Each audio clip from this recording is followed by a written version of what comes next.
Let's call this meeting to order. Roll call. Mayor Cunita Gurulay Hiron, Present. Councilor David G. Romero, Present. Councilor Barbara Casey, Here. Councilor Vincent Howell, Here. Councilor David A. Ulivari Jr. Thank you, Madam Mayor. We do have a quorum. And for the record, I'd like to state that Councilor Olivari is absent because he has a family matter. Thank you very much. Pledge allegiance. I pledge allegiance to the flag of the United States of America and to the republic for which it stands, one nation, under God, indivisible, with liberty and justice for all. Councilor Bonito, will you do the moment of prayer? Yes. We have a moment of silence for all those that we've lost in our community this past month. Also, this is a very hard time for many families that during these holidays for loved ones that passed, and it's a remembrance of the time that was lost between those individuals. Moment of silence that we all make the right decisions here for our community, and we'll have peace in these holidays. Thank you very much. Thank you, Madam Mayor, members of the council. The next item on the agenda is the approval of the agenda. Madam Mayor, Councilor Howell. I'd like to make a motion to approve the agenda as is. Do you have a second? Second. Thank you. Roll call. Councilor Romero, Yes. Councilor Howell, Yes. Councilor Casey. Yes. Have a motion by Councilor Howell, a second by Councilor Casey. Thank you, Madam Mayor. Motion carries. The next item on the agenda is the approval of minutes for November the 14th and November the 20th, 2018. And that includes amendments, correct? Is there any amendments to that Yes. or recommendations? Okay, thank you very much. What's the pleasure of the board? Madam Mayor, I move approval of the minutes for November 14th and November 20th with the amendments that have already been sent in. Second. Roll call. Councilor Casey, Yes. Councilor Romero, Yes. Councilor Howell. Yes. Have a motion by Councilor Casey, a second by Councilor Howell. Thank you, Madam Mayor. Motion carries. Thank you, Madam Mayor, members of the council. The next item is mayor's appointments and reports. Thank you very much. I want to wish everybody here and out there a Merry Christmas. Also, I want to wish my colleagues a Merry Christmas and a healthy, prosperous New Year. I want to thank the staff for an incredibly good year. There's some additional good news coming soon, I'm certain, and I can't discuss it at this point in time, but it's going to be great news. So we'll wait, hopefully till next month on that report. And I want to thank the staff for doing an outstanding job for the city of Las Vegas. We would be lost without them. We depend on you for everything that you do, and I want to thank each and every one of you for all that you do. Thank you very much. And again, Merry Christmas. So, let's move. Merry Christmas to you, Madam Mayor, members of the council. We look forward to some good news. I think we all need that. Yeah. Mayor's recognitions and proclamations. I have none at this point. Thank you, Madam Mayor. Next item on the agenda is public input. The first one is Vicky Gold on water bills. Ms. Gold, can you come up? Thank you. How are you doing? Councilman. I'm here this evening because I've been a water consumer in the city of Las Vegas for about 40 years, and I have never gotten a water bill for over $200 in my whole life, honest to God. And I have had 3 $500 water bills in the last 12 months. I did go down and speak to the people that I needed to speak to, and they did give me a lot of information about possibilities. I was given little blue pills to put in the toilet, and the whole thing. I've had 3 plumbers out. I've watched for big trucks with water tanks in the back to see if they're loading up in my backyard. I've paid the first one out of moral obligation. I paid the second one out of fear for having my handicapped child without water. I paid the third one, but I'm done. So I need some help. Okay. I cannot continue to pay $500 for water every 4 months. It's not possible for my toilet to say, okay, it's been 4 months. Let's run. I mean, something's wrong. I need help. And if nothing else, I can't pay a commercial rate My home was built in 1904. It couldn't even move 100,000 gallons of water through there, I don't think. I need help. Oh, I yes. have to pay it, What I'm but going to do, thank you first of all for being here and raising your concerns, they're very valid. I'm going to direct the city manager to work with Ms. Gilberry, who is our utility director, and do a thorough inspection of your utility bills to the past. I hope you have all your bills with you and everything else. I do. Good, hang on to them. Because if there's a leak on our side and there's a problem on our side, the city has been really good about working with those individuals and also helping them prorate those charges. And I'm not certain how they'll handle that. Either they pay you back or they give you a credit on that bill for the future. But that's something that I can't state to the fact at this point in time until they do a thorough analysis. So, excuse me, but so if they've done all that, because we've done all that, I mean, they had someone come out and read the meters and know it wasn't just going and, you know, we've kind of done all of that. Well, So my concern is, aside from being like a water hostage, I mean, how do I get it to stop? Because I feel like it's, I mean, I have to pay the water. I have no choice. I'm at their mercy, but I can't continue to pay $500 water bills. I can't. Again, that's something that our city manager and Yes. our utility director I'll be will look glad to into. And if we can be of assistance, we will do all we can to assist you. I guarantee. Okay. Okay? we will be glad Thank you for to. being here today. Thank you, And Ms. if Gold. Well- Can you consider at least, I mean, if nothing else, I know one of the things that Maria had explained to me was once you go over an X number of water gallons or whatever it is, then the rate goes into like another Yes. dimension, you know? Yes, and Can we, We actually stopped the CPI to kick into effect. It's like an automatic CPI that they kick into effect. And I talked to Ms. Gilberry and I told her to pull it, and we did. And both the city manager and Ms. Gilberry were very amenable to that because we understand the needs of the community, and also everybody, or the majority of the people here are either retired or live on a fixed Right. income. So we're looking at that. And Ms. Gilberry will be bringing, hopefully next month, a presentation. And we'll be doing, this month, sorry, a rate, thank you, Miguel, a rate structure on adjusting that rate and hopefully reducing, I'm hopeful, I'm not, I don't want to speak ahead, the residential costs and the consumptive use, because yes, you're right, once we hit the 4,000 gallons, everybody's pretty much penalized at the next level. So we're trying to adjust that.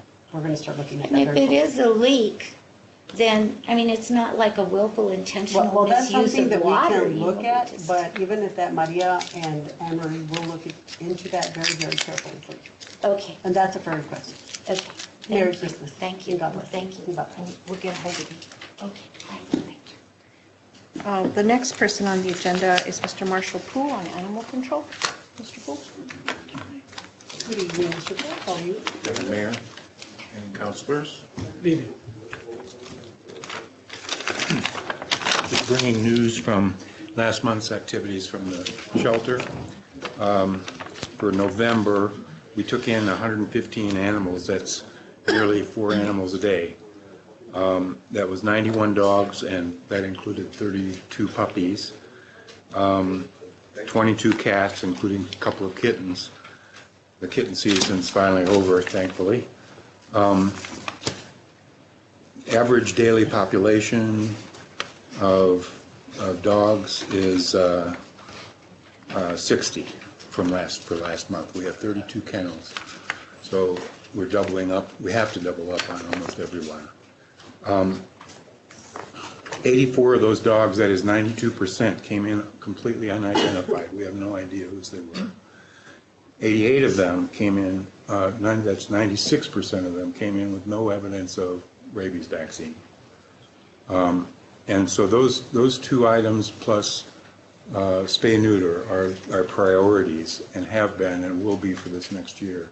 IDing the animal, getting some kind of ID, either a city tag or a county tag or a chip in that animal, so when they come in, we know who the guardian is and can get the animal back to the guardian. That's our biggest problem and continues to be. We were able to return 13 animals to their owner guardians. That's because we either recognized the animal or they reported the animal missing to us so we could be on the lookout for them, or they came in, looked around and saw their animal. We adopted 34 animals locally. We trapped 15 feral cats, sent them for spay and neuter, and that's low. We shoot for 30 a month, and we were able to do only 15 last month because of the weather on our trapping day. We have a donor that pays, in Santa Fe, that pays the entire cost of spaying and neutering all those animals. We transported 61 dogs to 4 different agencies in Colorado and other places for adoption. We had more than 400 hours of donated volunteer time last month. We had 0 bite holds, so the bite season is over, hopefully, for the year. We've transported 13 citizen-owned dogs for a low-cost spay-neuter, and we also transported 19 strays and owner-surrendered dogs for spay-neuter. Our program right now is $25 for spay-neuter. That includes rabies vaccine, chip, any other vaccines that they need, and transportation to and from Santa Fe, plus all the post-operative medications and so on. In other news, we were broken into the other day, and the police are, of course, called and are working on that. Nothing very valuable was taken. I think we may have interrupted them in the early morning because our staff comes at 6:30 in the morning to begin cleaning all the kennels and so on. Barn cats. We need farmers and ranchers and others who can use our barn cats. We're really overwhelmed with them. They come all spayed and neutered, ready to go, and we even have a greenhouse somewhere that has about half a dozen of our barn cats to keep the greenhouses clear. In other news, we hosted our Art Bark fundraiser that netted more than $8,000 that we'll be using mostly for spay and neuter. We collaborated with NM Dog on the day before Thanksgiving. We have an annual pre-Thanksgiving outreach into the community, and this year we picked the Railroad Avenue area. We served 12 households and 29 chained or penned-in dogs. We provided 15 free dog houses.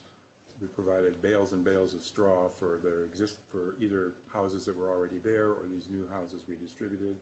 We distributed food, toys, harnesses, and also signed up a number of those families for spay-neuter.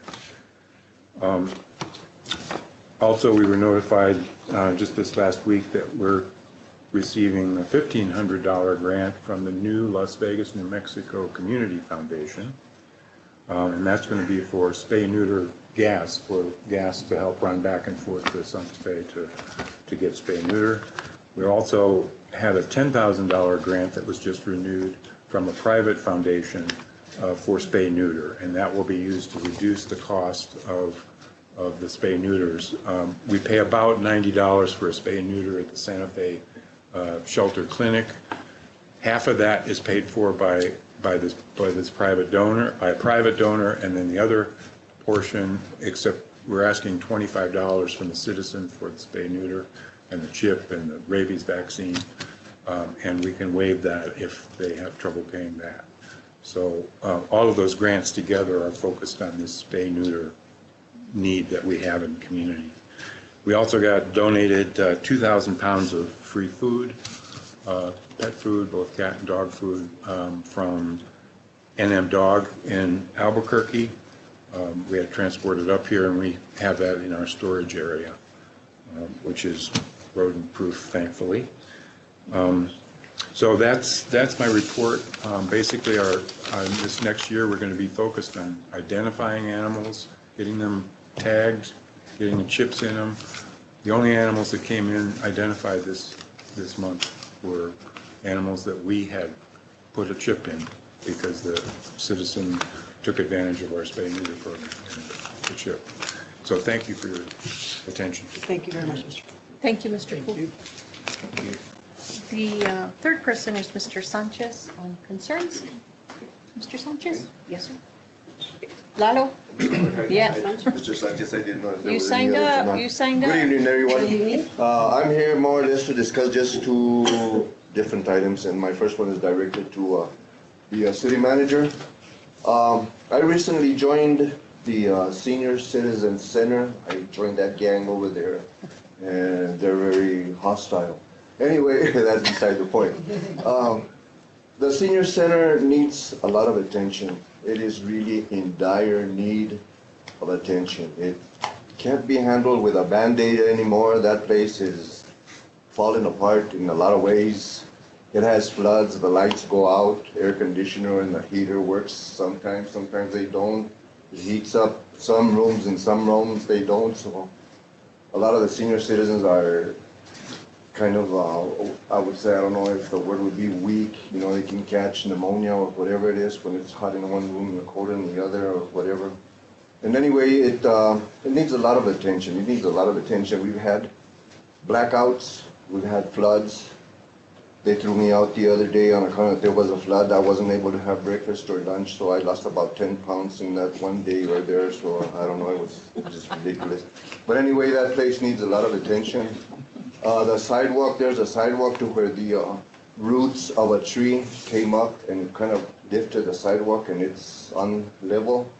And it's very dangerous for a lot of those senior citizens that are on walkers or on a wheelchair or just a cane.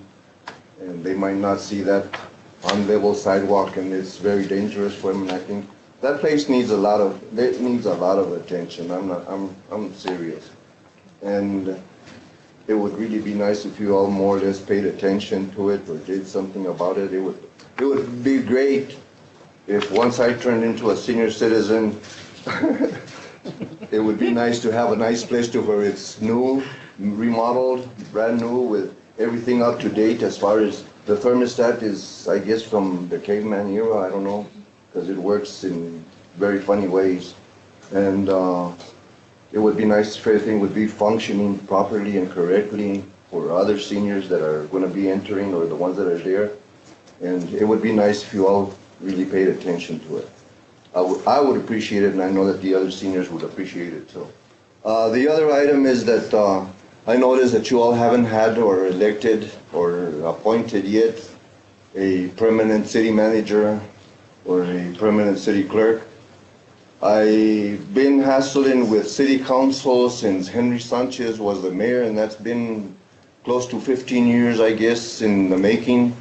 And I've never gotten anywhere with anybody, with the mayor, with city councilors or city managers or anybody. I was never able to get anywhere, and the only one that has helped me out in some of the suggestions that I've made throughout the city has been Mrs. Gallegos here, and I would suggest very highly to keep her as a permanent city manager, because I don't think you would actually really go wrong there. The other one would also be Cassandra. I've known her since she was here, when she was putting in her application or when she was here for her interview, and I've never heard anything wrong or bad or anything from her. So I would imagine that she would be a perfect city clerk also for the city as far as that goes. I don't know if anybody else would be more qualified than either of these two persons for the job itself.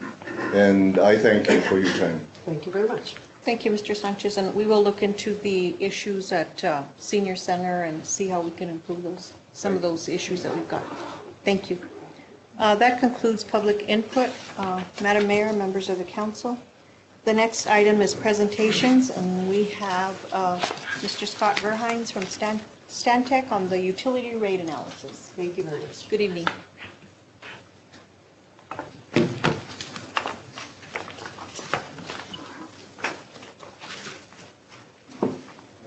Good evening. Thank you. Welcome. Mayor, councilors, Madam Manager.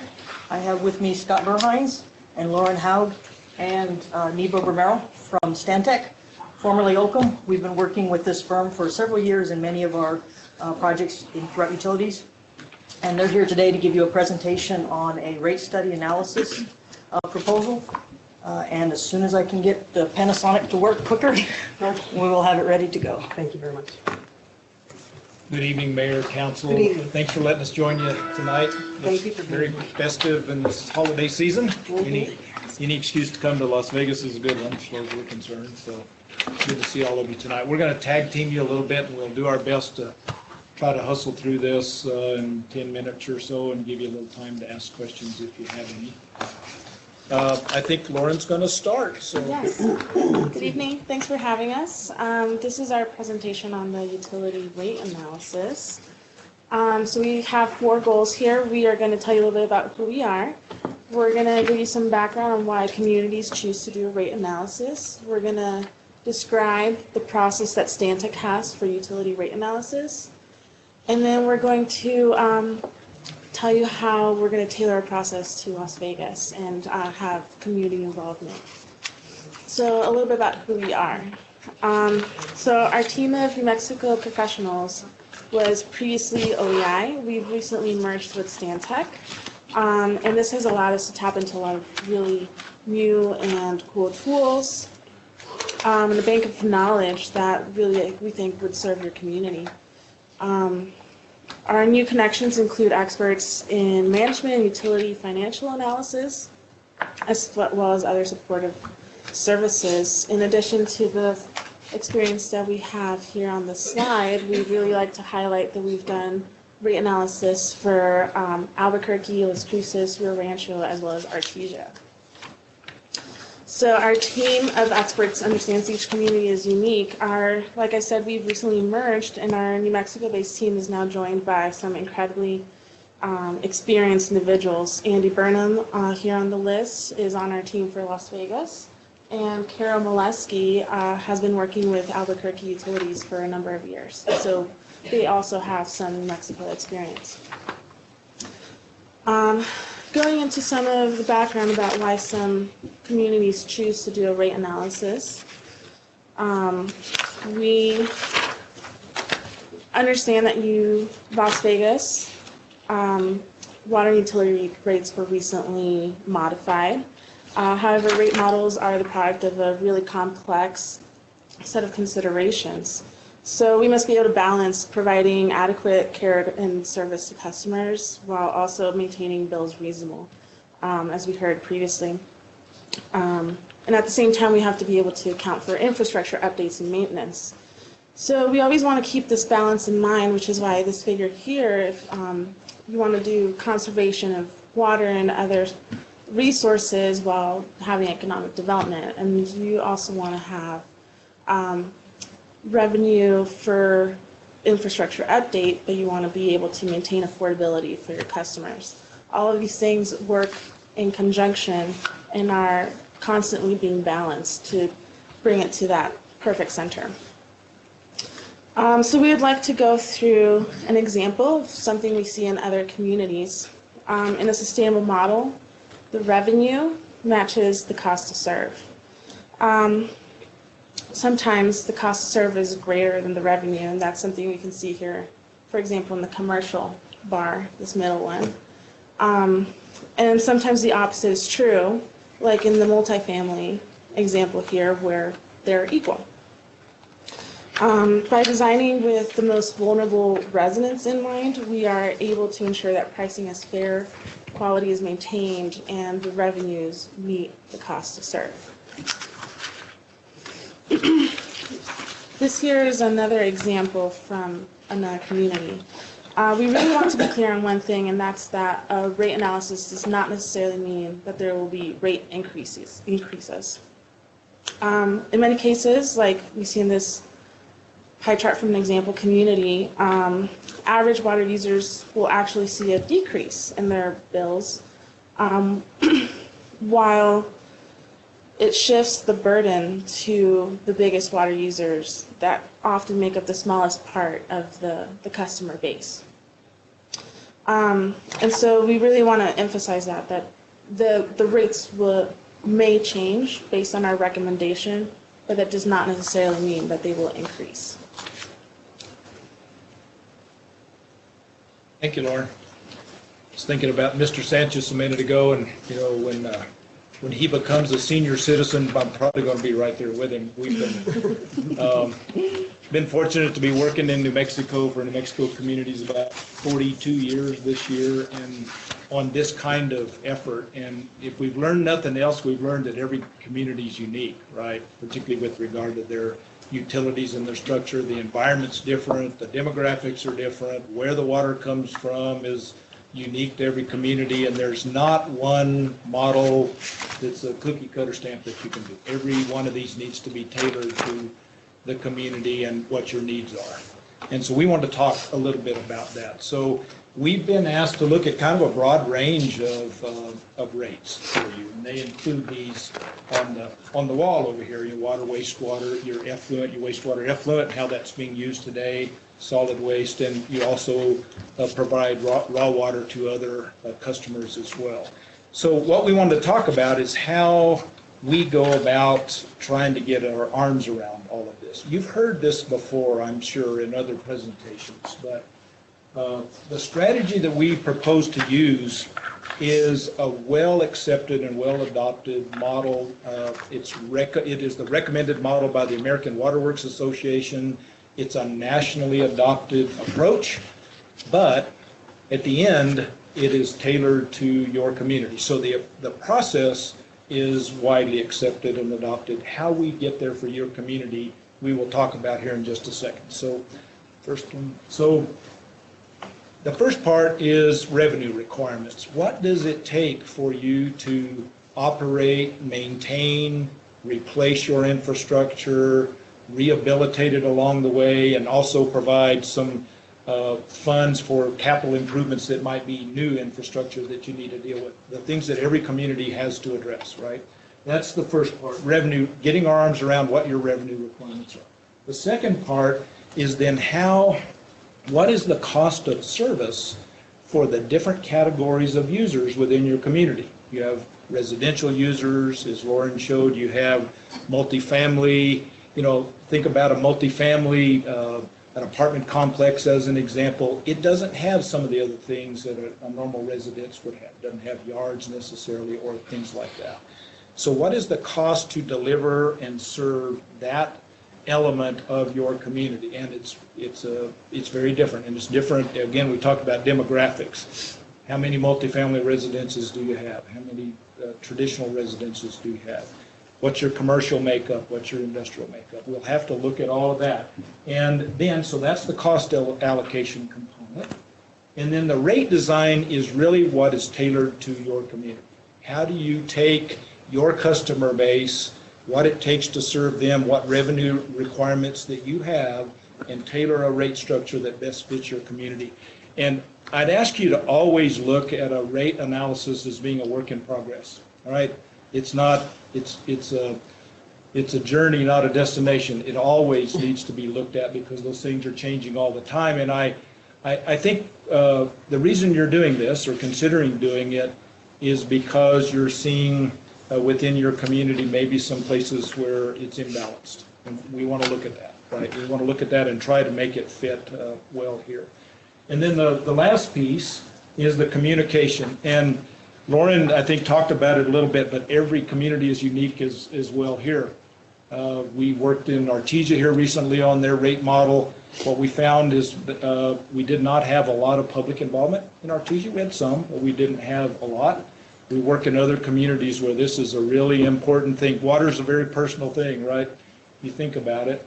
And so we have tried to tailor our proposal to you, our scope and fee on how we will put this together based on the communication process, the public involvement program that's going to best fit Las Vegas. I served a few years as the New Mexico State Engineer and engaged in Las Vegas here quite a bit during that period of time. One of the things I've learned about your community is you have a lot of interest and engagement in these kinds of things. So we're expecting that we will be hand in hand with you along the way as your community comes out and we talk through this together. So with that, next slide, Lauren. So one of the things with our new Stantec community that we are part of as of April 1st of this year is as Lauren noted, some really world-class expertise. And this is a model that we will be using as we develop your rate model for Las Vegas, that at the end of all this, it will be a product that you have. And we'll provide some training on how this is to be used. And so in the future, as Maria, where do you go? There she went.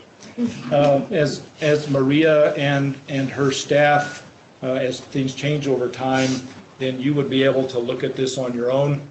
We could help you if you needed help down the future, but you would have this to be able to tweak and evaluate how this is working out over time. Next one, please. So, like Scott mentioned, we really want to be conscious of the community here in Las Vegas. So we really plan to bring that experience forward of knowing that some communities have a lot of public engagement and that others don't. We want to encourage folks to participate. That's really key here. We want them to be involved in this process so that we can make sure that we meet their needs and their expectations as well. And most importantly, we want to acknowledge constructive feedback that allows us to keep things that work, but also get rid of things that really don't. And we have confidence in the positive outcome, and we congratulate Las Vegas for initiating this process and wanting to look at their rates to better their community. So we are committed to serving you and protecting your interests. Our main goal here really is to gather data and provide the tools that you need to better take care of your constituents and make more informed decisions in the future. Finally, we really want to participate in your plan for resiliency by equipping the city of Las Vegas with the right tools and the right rate model. And that way it's easier to adapt to challenges, water challenges and utility resource challenges in the future. So we thank you for your time and are happy to take any questions that you may have. Questions, comments? Can we save them for when we take action on this item? You can at this point in time, because this is only a presentation. By that time, you'll have hopefully an analysis for us, correct? No, I'm talking about, it's on here tonight. Yeah, it's on here for the, you don't want to discuss them here during presentation. Yeah, I was You want asking to if discuss we them could- during the actual action item. Right.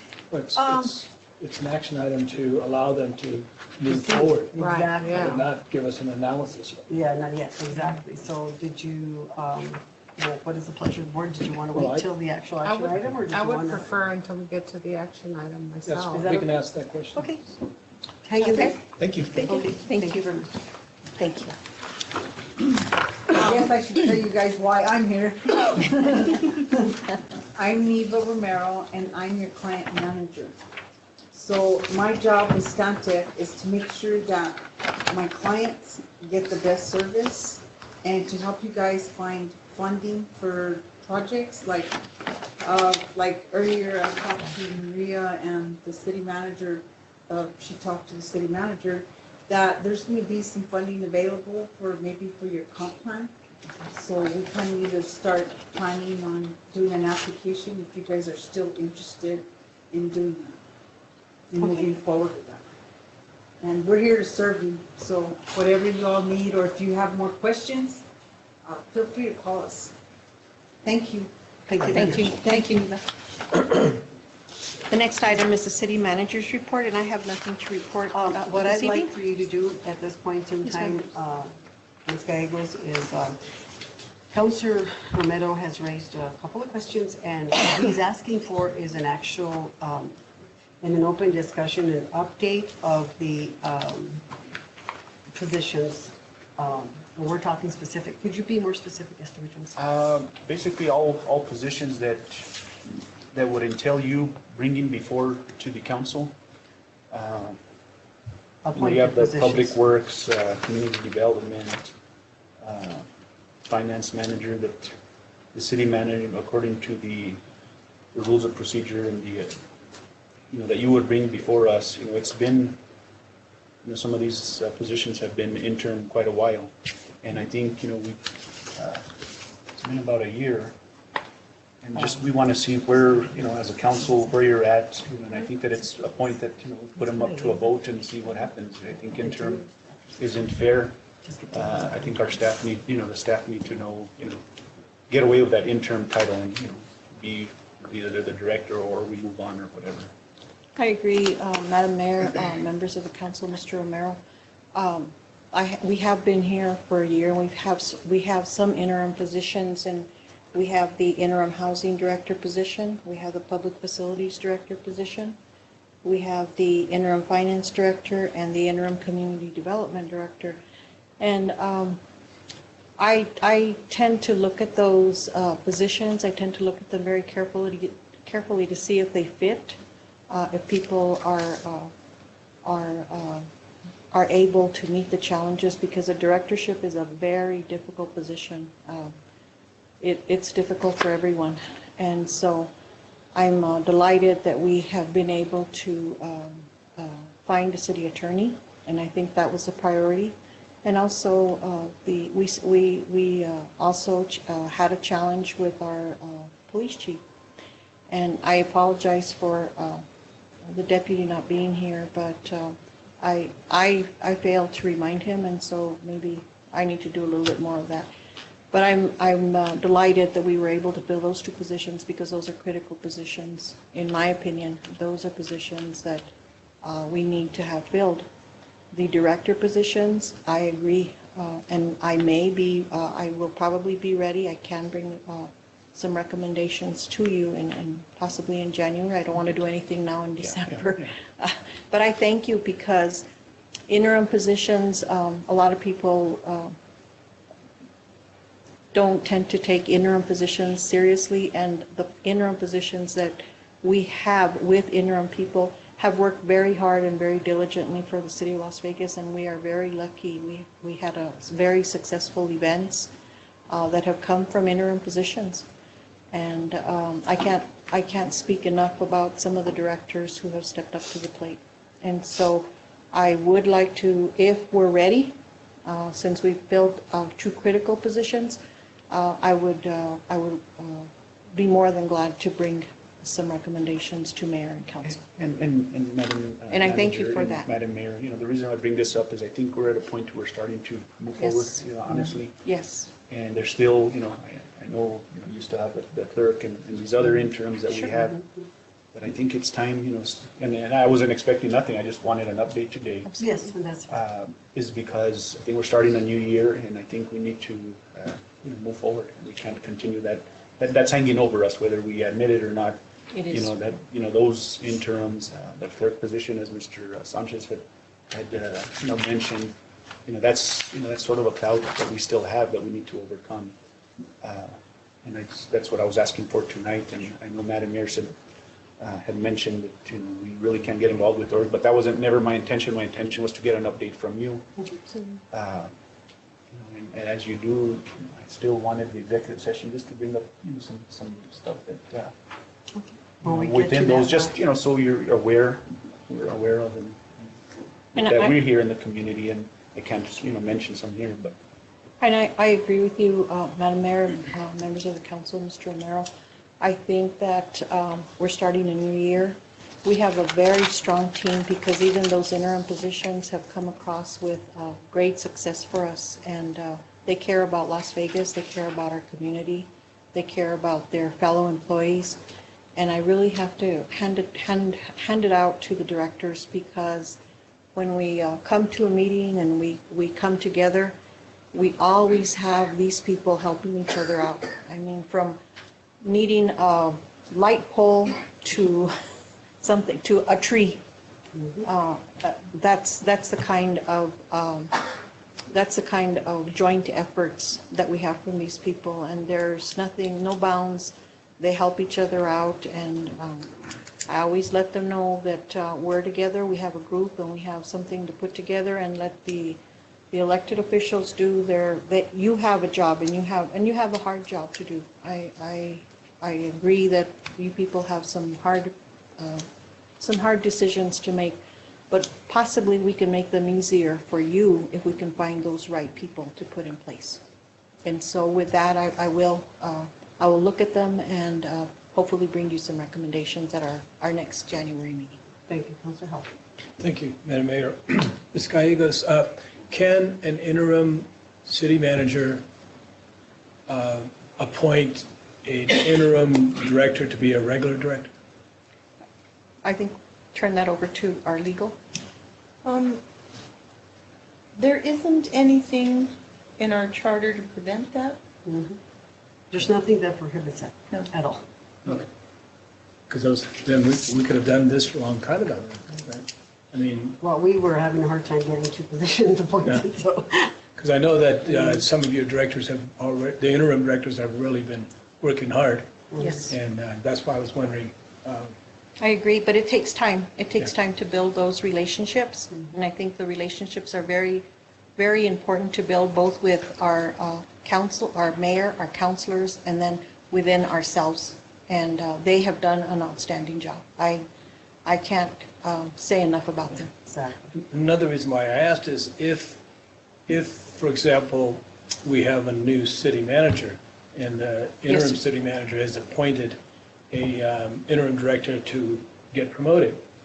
As long as the council confirms them, then we're good to go. Okay. But Correct?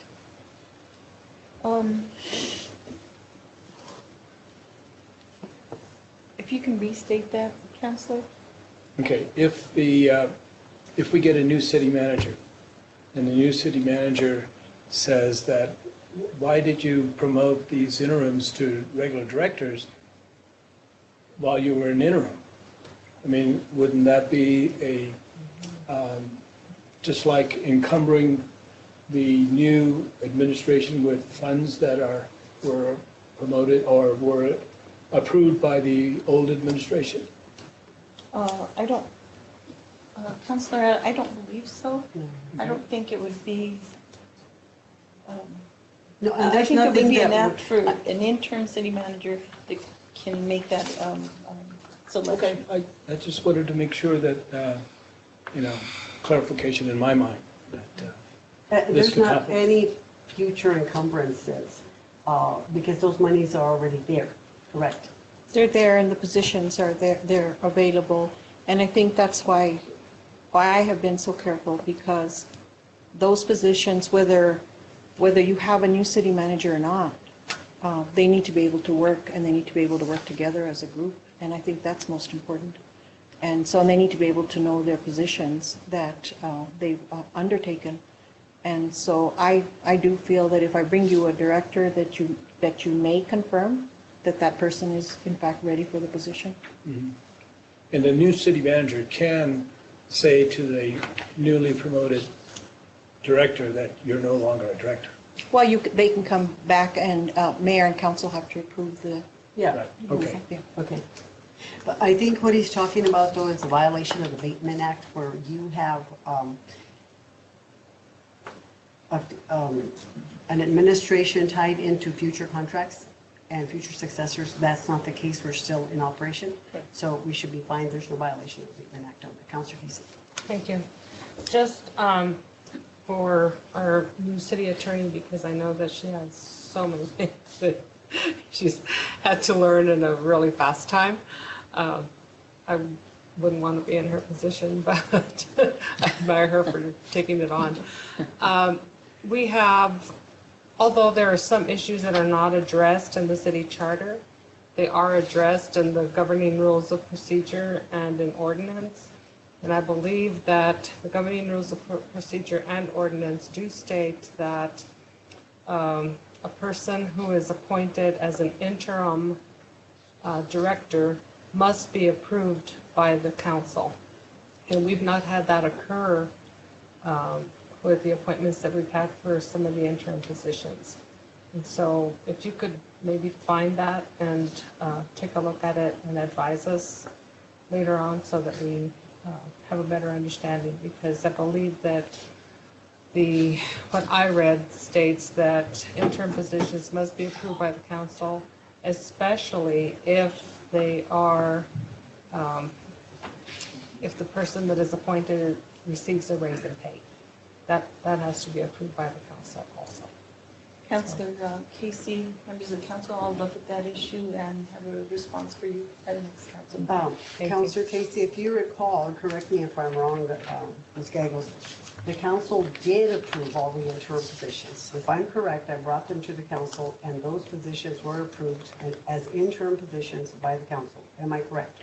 I don't remember, but I remember Counselor Casey asking that, and I believe I saw it on the, it didn't specify that you were to appoint interim, but I'll look at that with the attorney and then Go back to the have minutes and the agenda, and I'm pretty certain that we have brought those interim Because appointments. I believe the For same, confirmation. I'm not certain about the one interim appointment in Public Works. I do not recall that one coming to the council, but check on that as well. But I will. believe they have come to the Madam Mayor, I council. believe it was Public Works and Community Development that did not come before the council.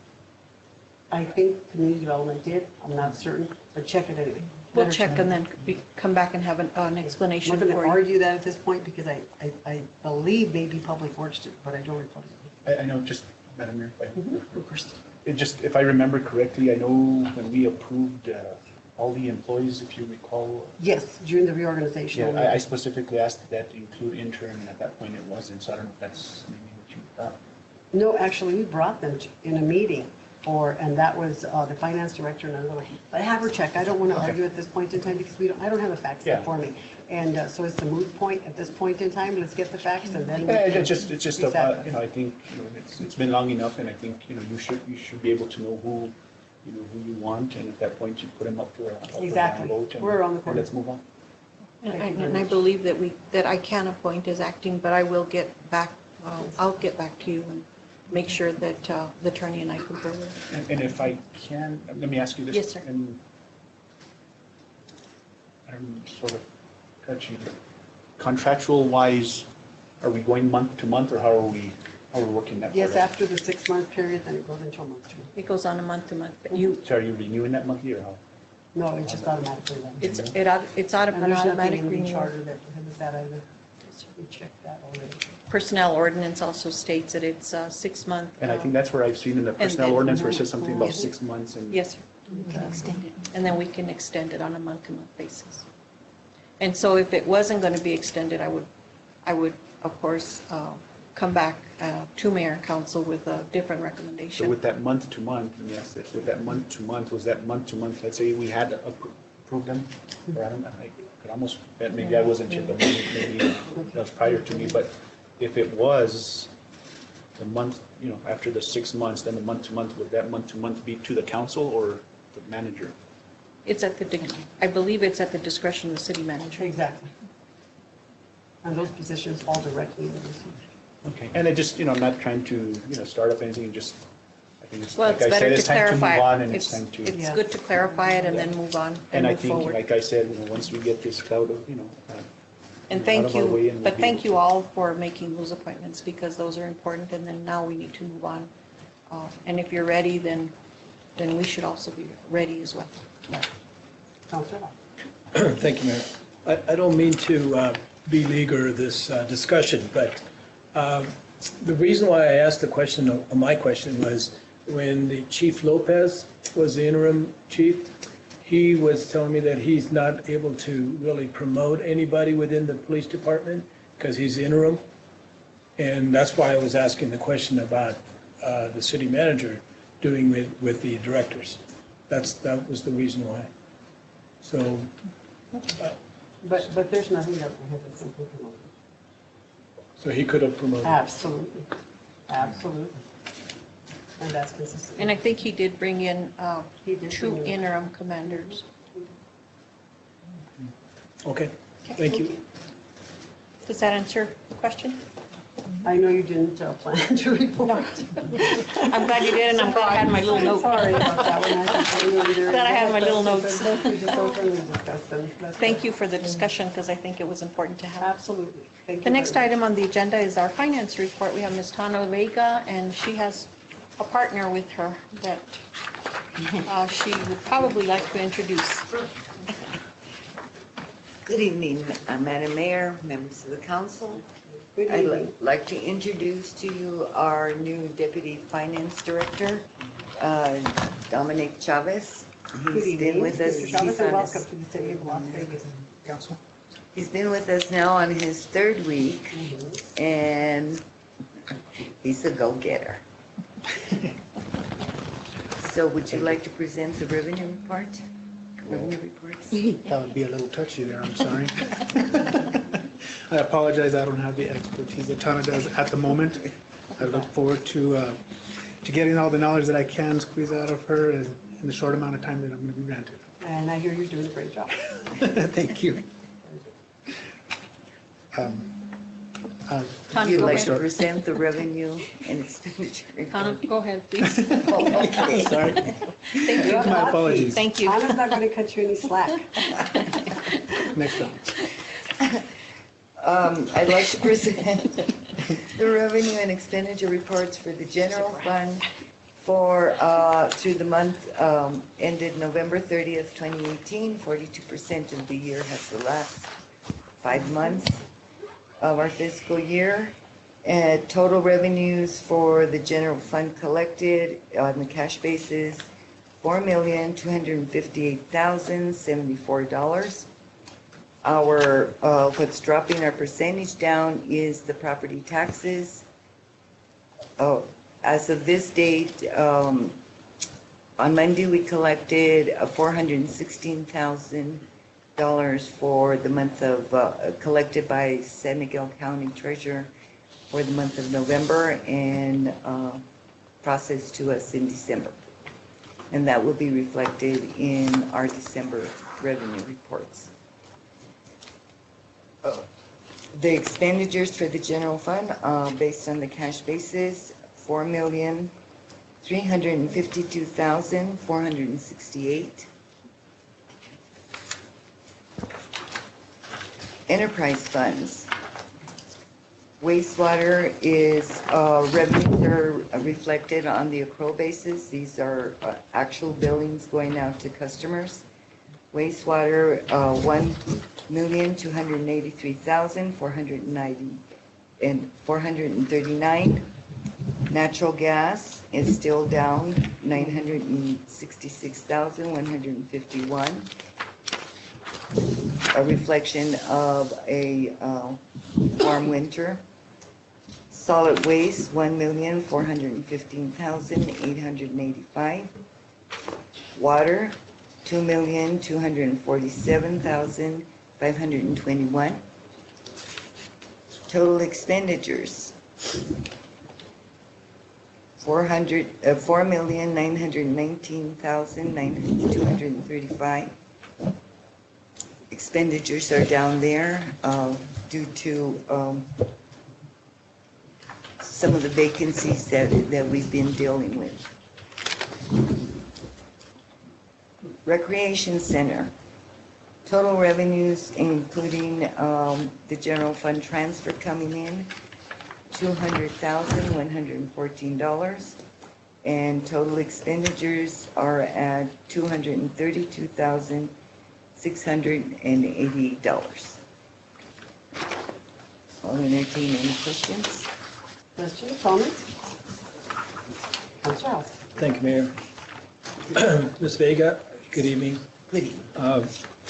Can you give us an update on the vacancy you had mentioned in regards to the, what is it, the operator level 4 that we don't have? And that's the reason why we're, in the expenditure wise, we're down? Expenditures are down. Well, there's several openings, quite a few openings across the board.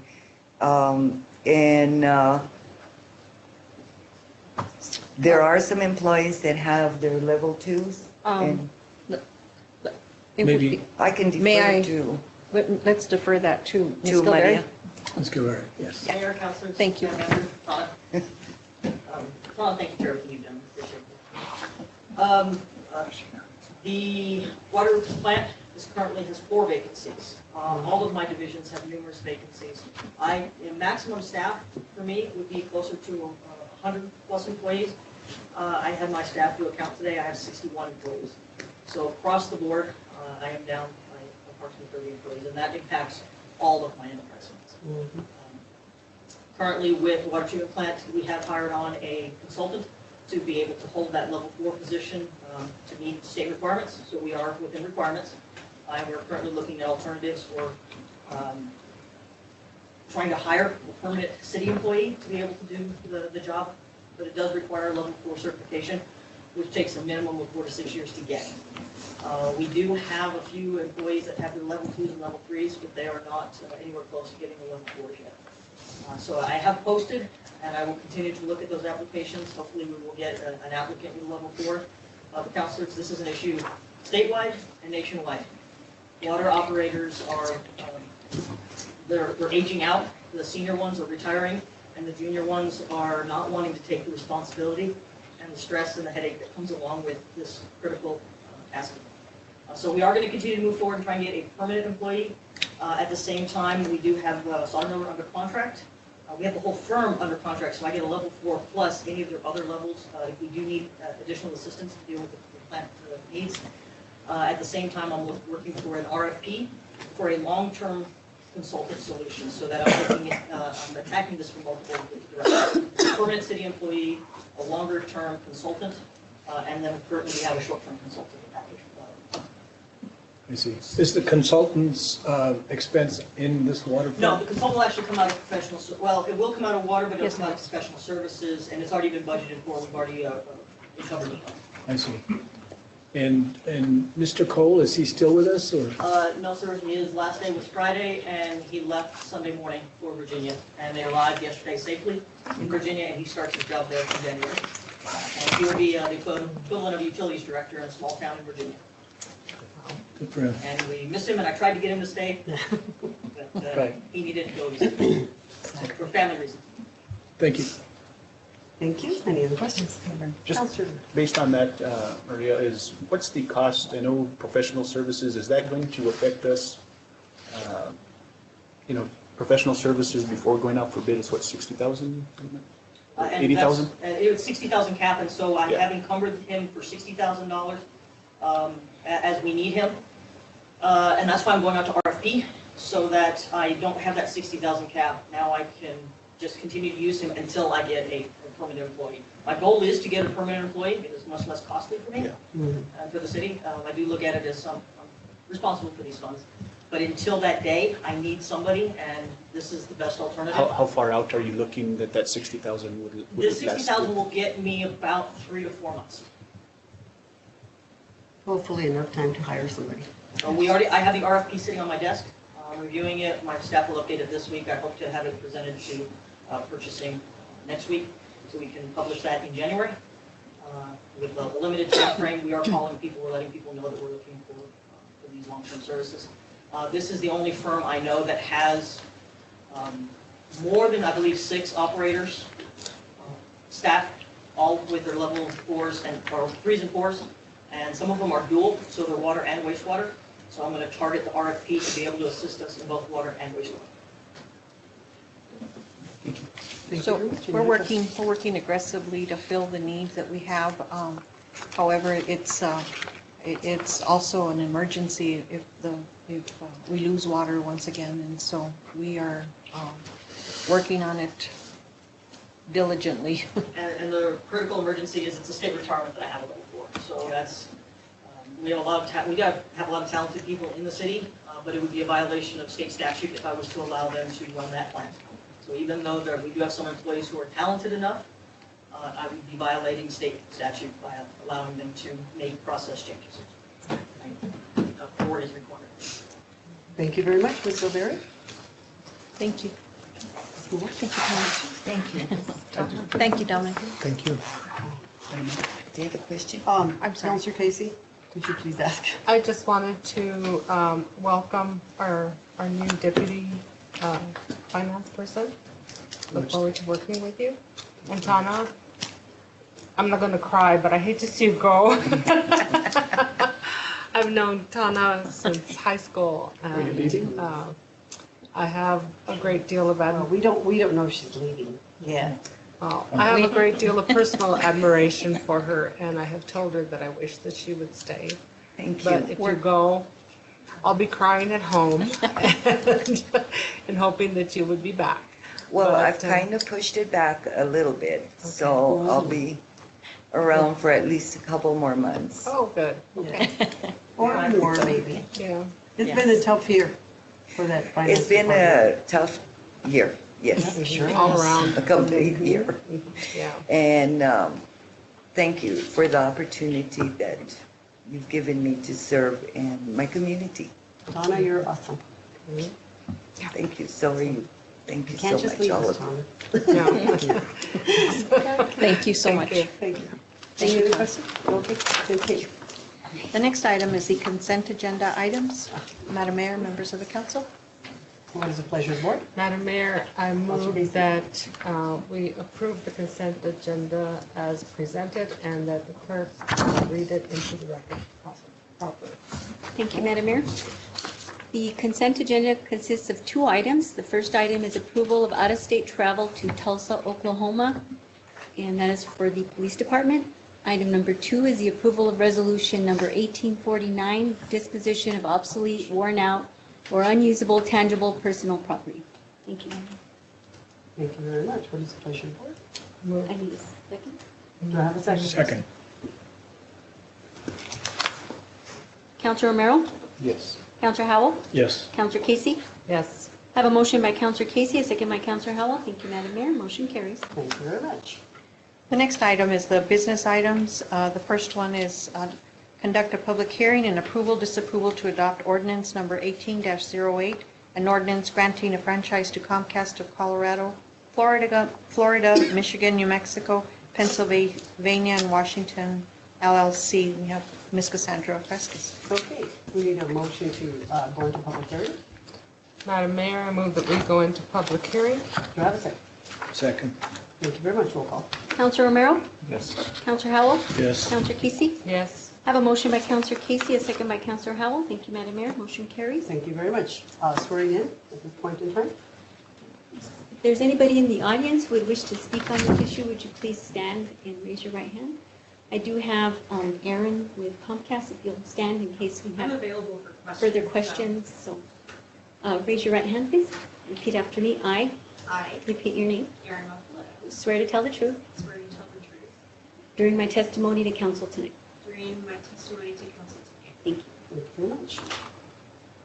Madam Mayor, members of the council, I have before you the ordinance number 1808, and this ordinance was brought before you in November at the regular meeting for publication.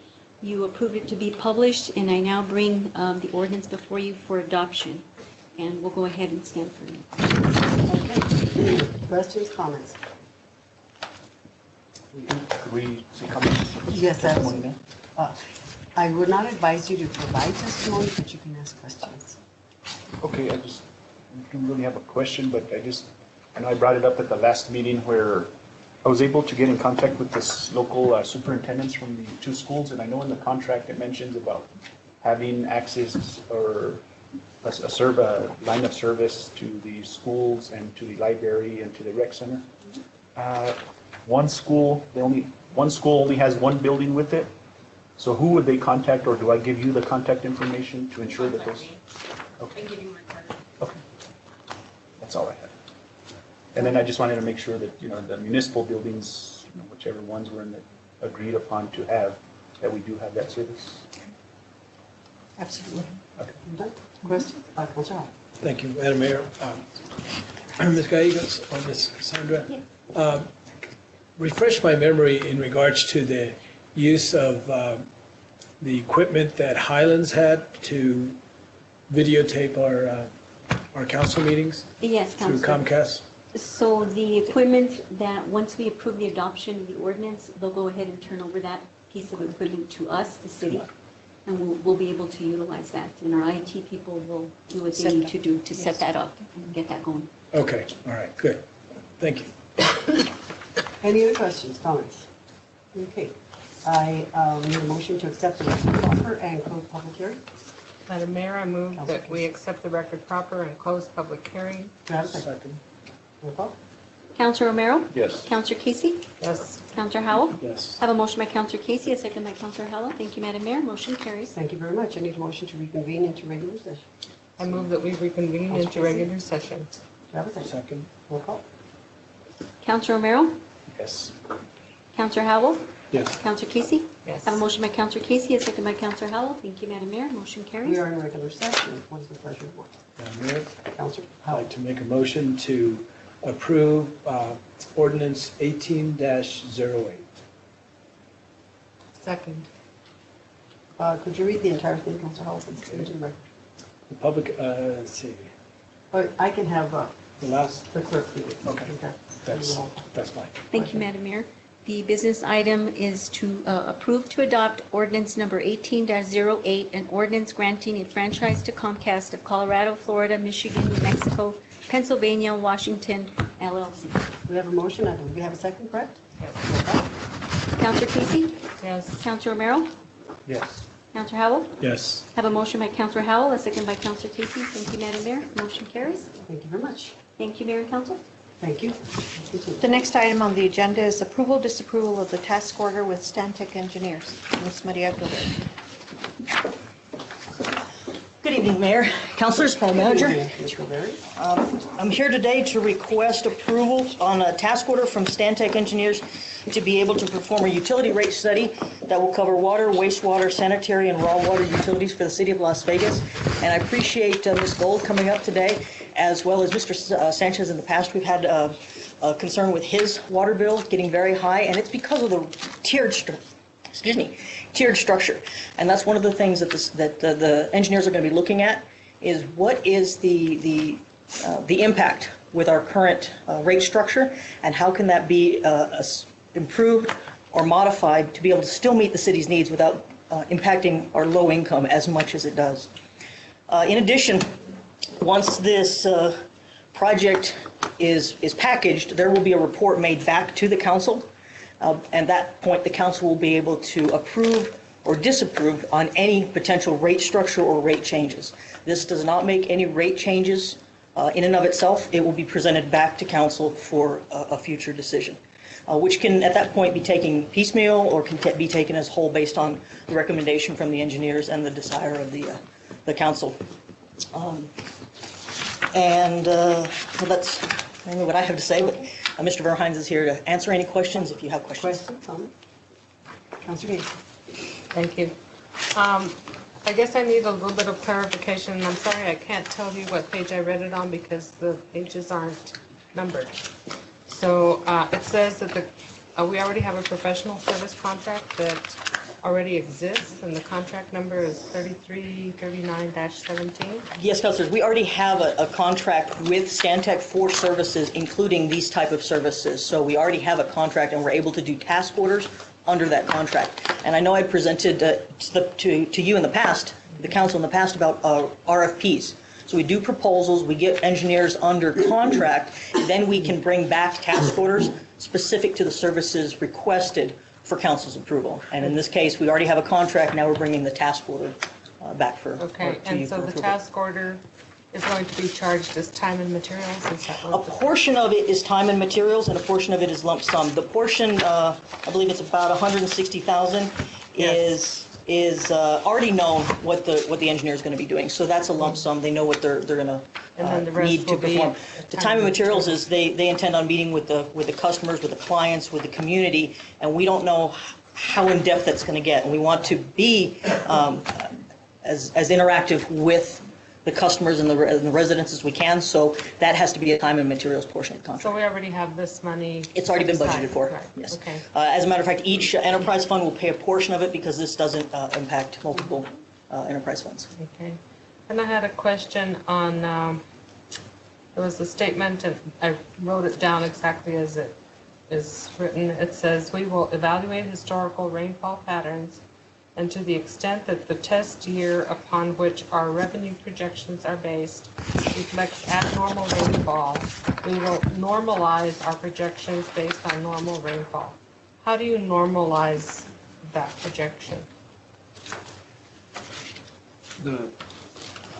Thank you, Madam Mayor and Councilor.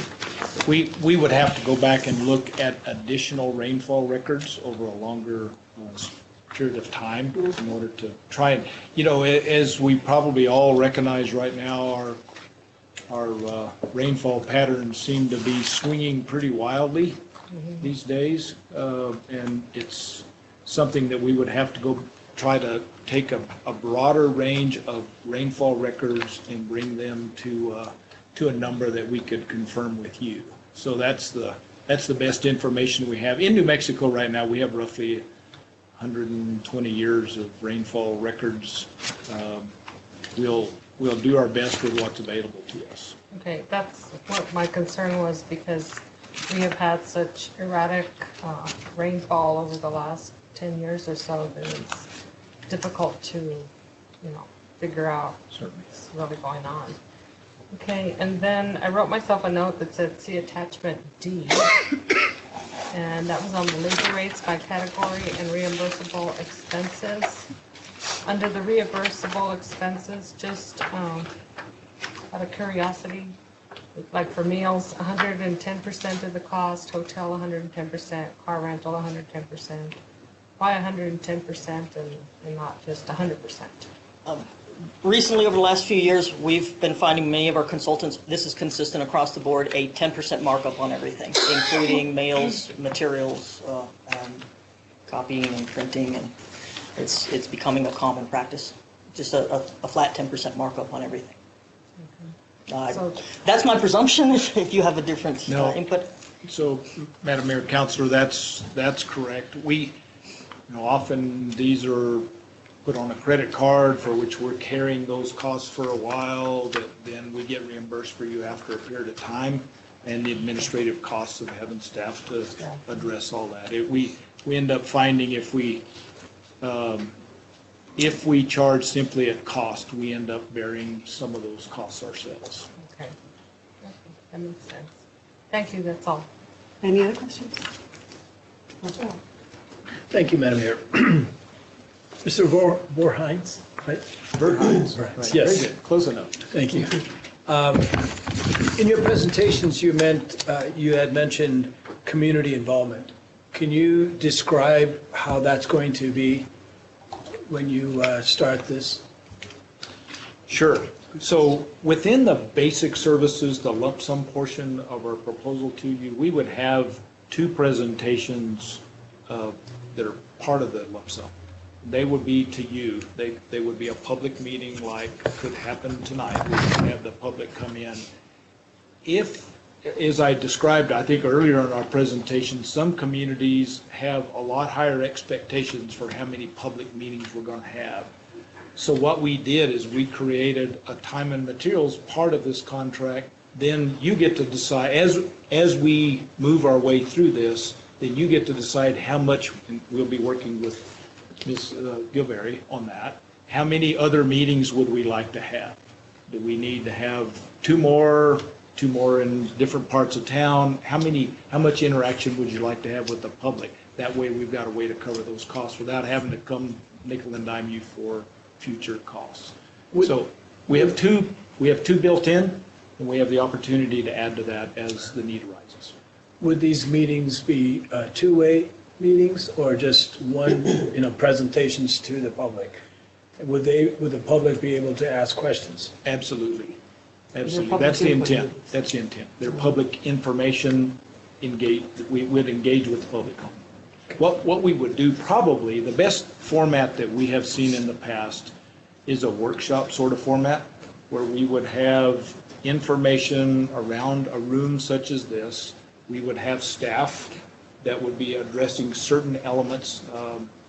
If you're a residential customer, we would have a residential area where you could talk about your particular situation. If you're a commercial user, we would have somebody manning a station that was talking about commercial rates, that kind of thing. I see. Good. In the last utility rate presentation back in 2012, I believe it was, I drank the punch.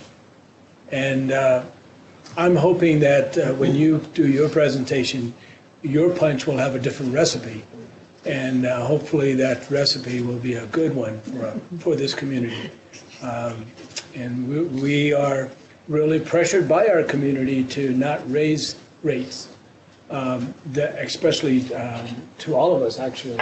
But we really need to understand the reasons why we need to, or the reasons why we can reduce it. And that's what the community is looking forward to. So I'm looking forward to drinking your punch. I hope it's a good drink. Yeah. It's gonna have to be. Madam Mayor, Councilor, if I might, one of the most challenging things a community can do is address its rate structure, Right. right? They always are. They're difficult, and again, they really have to be tailored to this community in order to make them work. And you find communities react to changes in rates different across the board. So there's a lot of research into how communities react. You can actually raise rates 80%, and it may only affect use 20% in some communities. That's not the way we're intending to approach this. And one of the things I've become really appreciative of with our new Stantec team that has this great experience around the country is they're building in the affordability component. We want to make sure that we understand for your different your different customer categories, what is affordable within those areas. So they're thinking about it. We are thinking about it differently than we have in the past. So hopefully our punch will taste a little better when we get all done. Well, I've got to tell you, first of all, thank you, Maria, for doing this. I have spoken to Anne-Marie and also to Maria about bringing back the actual rate structure for a review and analysis. Councilor Romero Sr., your father and I actually voted against the initial rate structure because we felt it was extremely high for the residents and also for some commercial users. And I think at that point in time, the company, which I think was Red Oak at the time, came back to us with exorbitant rate hikes, ridiculous. And I heard it out there. There was a lot of opposition, but they did have votes to push that through. And one of the concerns that we were looking at was at the time that we had acquired a lot of debt service. But even with that debt service in the enterprise fund could pretty much hold, so we were doing well. Had they not increased it as high as they could have, and possibly and potentially looked at a lower rate structure at the time, it still would have met our debt service. We would have been fine. We've collected a lot of dollars because of that. I think the enterprise fund is in a very good position, in a healthy position at this point in time. And I think there's no better time than now to review that rate structure. And hopefully we can help our residents. And we'll see if it comes back with the commercial rates as well. And thank you for being here, each and every one of you. And I'm certain that the council recognizes the importance of the rate structures and the impacts that every single one of us is having. When you get the 4,000 gallons, you go into the next rate, and it really adversely impacts every single household. The majority of our people in this community live on fixed incomes, and it's very difficult. We have a lot of retirement and elderly here, and I think it's very difficult for each and every one of us to meet our monthly bills. Councilor Casey, you had a question? Councilor Romero. I just had one question. Can you go into more detail as to the public input meetings? I just can imagine, of course, we're going to have residents coming up and saying, well, we're paying too much. I mean, we know that. But what more data are you trying to get from that to help with the rate structure? Madam Mayor, Councilor, there are a lot of different methodologies on how to create a rate structure and ensure its fairness across the spectrum of customers that are different, of every community being a little bit different. One of the things that we really feel like needs to happen here is to reevaluate your current block rate mechanism that you have in place to see if there's another way to approach it. And that'll be a part of what we're doing. I'll use an example. I'm not saying it's appropriate here, but I got appointed a couple of years ago to sit on what's called a Technical Customer Advisory Committee. It's a policy sounding board for the Albuquerque-Bernalillo County Water Utility Authority. So you got the largest utility in New Mexico, but they've got a great process where they use customers that have a technical background to bounce these ideas off of before they go to their customer base. And one of the things Albuquerque does is they essentially have a flat rate per gallon of water, per 1,000 gallons of water, and then they have, in this case, they have what they call surcharges, and those surcharges actually give the customer a decision to make. So what they do is they add surcharges on top of this basic rate based on how you use water in the winter months versus how you use water in the summer months, which really is an indication of outdoor water use, right? That's what is happening. So depending upon how you yourself decides to use water in the winter versus use water in the summer is how much your rate goes up accordingly. And then they have a second surcharge that actually compares you against your peer group. So if you're a residential water user, as an example, then they look at residential water use, and if you use what your peer group uses, there's no surcharge. If you use 5 times what your peer group uses, then there's a surcharge. I'm not saying that's the model here. I'm just, I wanted to give you an example of how you can look at these things differently. And so the impact on lower income families or lower water use meters, those homes get accounted for differently in that rate model. So it's not your traditional block method, right, that we see a lot around the western United States. Counselor, I think if I could add something to that, and please correct me if I'm wrong, but I think one of the important feedbacks from the customers is once they start to develop these alternatives for rate structure, taking it back to the customers and saying, this is the change in your bill.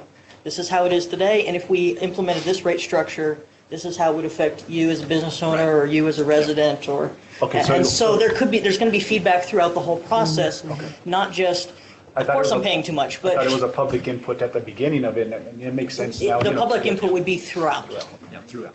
Yeah, because I can just imagine that's what, if you started off without, We all get the same statement from everybody, I pay too much. And then the other question, Madam Mayor, I guess I'm a little bit confused. So Red Oak is a different firm? Yes. Okay. At the time that they had hired Red Oak, I didn't agree with their recommendation to the council, but it was exorbitant rates, and the people got hit really hard, commercial users. I would hear it everywhere, and we feel it. I mean, I've got my kids living with me, and sometimes I have other visitors, and it's very difficult.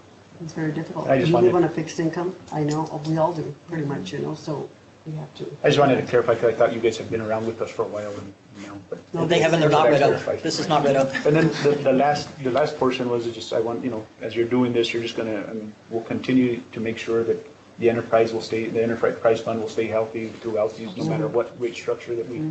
Yes, exactly. Okay. Madam Mayor and Councilor, one of the reasons I wanted to, we went through it very quickly, we'll go through it in a lot more detail with you in the future, was the steps, right? The revenue requirements. What does it take for you to operate, maintain, replace, repair your systems that provide these services to your customers? And meet the debt service. And meet debt service. Debt service being a component of that, absolutely right. And is there a capital reserve that you need as well for expansions of that utility service down? We'll look at all those things. And then what is the cost to provide service? Then based on those revenue requirements, what is the cost to provide service for your various classes of customers? And then what is the best rate model that is fair across those customer classes for providing that service? And we'll get into a lot of detail in the future if you'll like to go forward here, but we kind of had to hustle through it a little bit today, but we'll spend a lot more time with you in the future. Again, I want to thank Anne-Marie for moving forward with this, and Maria, thank you so much. It is so important to the community and the residents of this community that we are provided a fair and equitable rate structure. I don't believe that I voted against it, and I'll continue to oppose that. And that was one of my platform issues when I was elected, is that I would bring back the rate structure. I think one of the other issues, and I want to raise that here, is to possibly raise the ceiling on the actual consumptive use, because right now, once we hit the 4,000 gallons, then it kicks us into a different rate. CPI said it stopped, so that's going to help this community. Thank you, Maria, for doing that. In addition to the fact that we cannot continue to pay penalties once we hit the 4,000 for consumptive use, and then the actual usage for elderlies that are by themselves. That's another thing that we have to look at as well. Absolutely, Mayor. And I have two customers that are in my office almost every, two types of customers. I get one customer who's a single person, maybe two people, who have a water leak, can't find it, and they hit that 4,000 threshold. The other customers that I have on the regular basis are the multifamily homes, where they've got 3 generations living in a home, and they cross that 4,000 really quickly. So that they're not playing on the same, it's not the same playing field. So that's why we want to take a look at the rate structure as part of this assessment. Thank you. Thank you. And just one question, one last question. I don't know if you mentioned it or I missed it, is how long are we looking before we get? 3 to 6 months. Madam Mayor, Councilor, the proposed schedule is roughly 8 months, and that would include, should you move forward, assisting with both the training on the tools, and if you elect to move forward, any adjustments in your ordinance, we would provide support for how that be done and would be here when you're having those ordinance discussions. So that 8-month period covers pretty much all of that. And again, depending upon if we get to a place and you say, let's stop and spend a month just doing interaction with our customer base so that we feel like we got them on the same page, we're happy to do that. And that's why we set the contract up the way it was, working with Ms. Gilbert. Thank you. Thank you very much. Any other questions? Okay, what's the pleasure for? Madam Mayor, I move that we approve the task order on the rate study with Samtec Engineers. Okay, thank you very much. Do I have a Second. Do I have a second? Yes. Okay, second. Councilor Romero? Yes. Councilor Casey? Yes. Councilor Howell? Yes. I have a motion by Councilor Casey, a second by Councilor Howell. Thank you, Madam Mayor. Motion carries. Thank you, Mayor. Mayor. Thank you, councilors. This will be Thank very you. important. Thank you. Thank you very much. Happy holidays to all of you. You too. Thank See you you. early next year. Thank you. I thought you were starting work tomorrow. We are. Thank you. Thank you so much. Merry Christmas. The next item on the agenda, Madam Mayor, members of the council, is approval, disapproval of sale of obsolete vehicles located at the solid waste yard, and we have Ms. Tana Vega.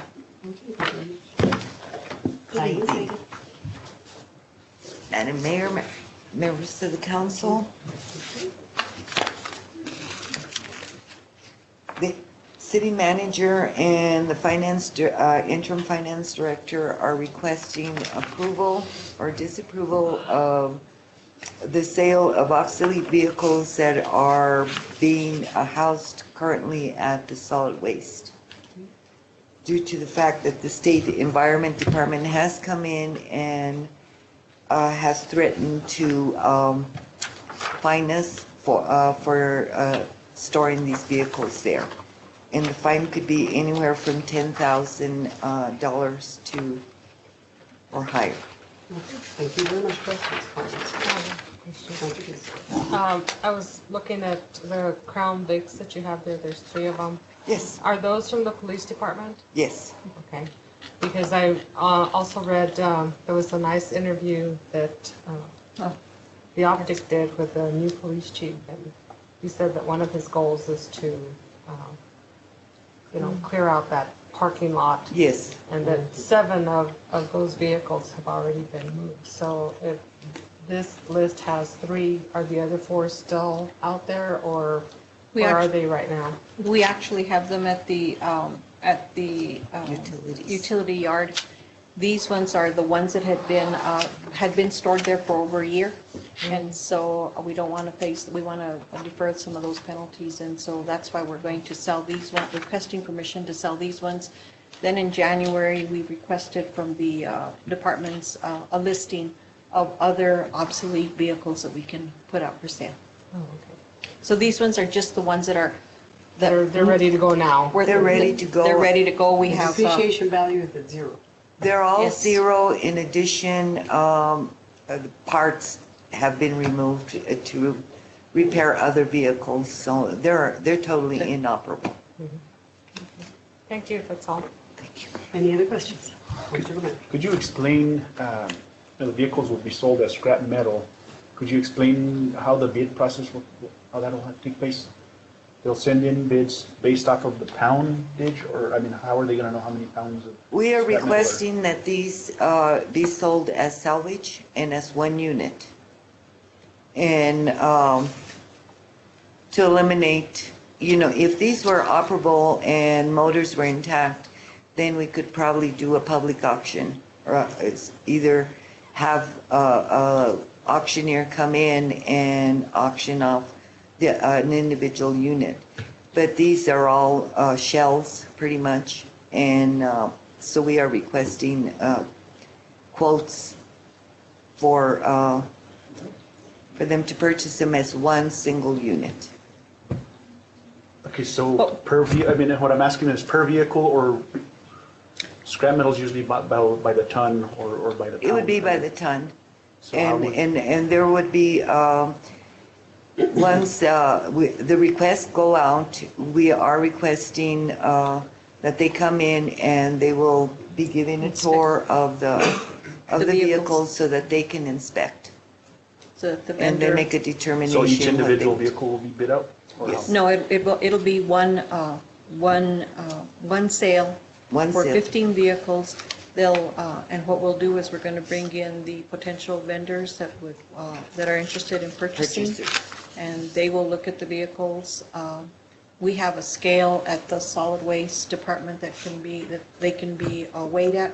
Then they will be required to come in and remove the vehicles from the yard and then move forward with the sale. So it won't be one vehicle, it'll be all or nothing. But just, I mean, they're the just- accountability just seems, they're going by the weight and they take it, well, how are you gonna know? Well, they bid on by weight, correct? Yes, and there's, So if we have 15 tons, they bid on the 15 tons. Yes. That's the way I've seen it done. Yes.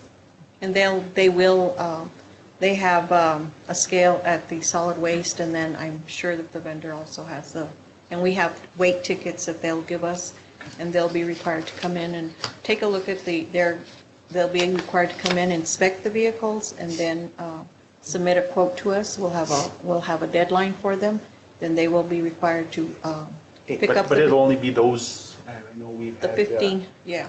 We've had individuals purchase vehicles that, you know, become a nuisance, so I'm just, it'll be Exactly. licensed dismantlers, or we're ensuring that that's happening, or? We have, yes, of course, and then we have that, and then we've searched for titles, and we've been able to find all the titles to the All the vehicles. titles. We'll just We need have all the titles. VIN numbers, bill of sale, once we get that, the highest quote. And we are requesting that they pick them up since we don't have the capability to deliver. And one of the questions on the pickup is that you give them a cutoff date. A cutoff date. Because if not, Yes. it will continue. Yes. Yes, there will be a deadline that they have to pick them up. So we have I think we have everything ready to go. We just need the authorization from Mayor and Council. Okay. Any other questions? Okay. Madam Mayor, Councilor Lopez. I make a motion to approve the sale of obsolete vehicles located in the solid waste yard. Do I have a second? Second. Roll call. Counselor Howell? Yes. Counselor Casey?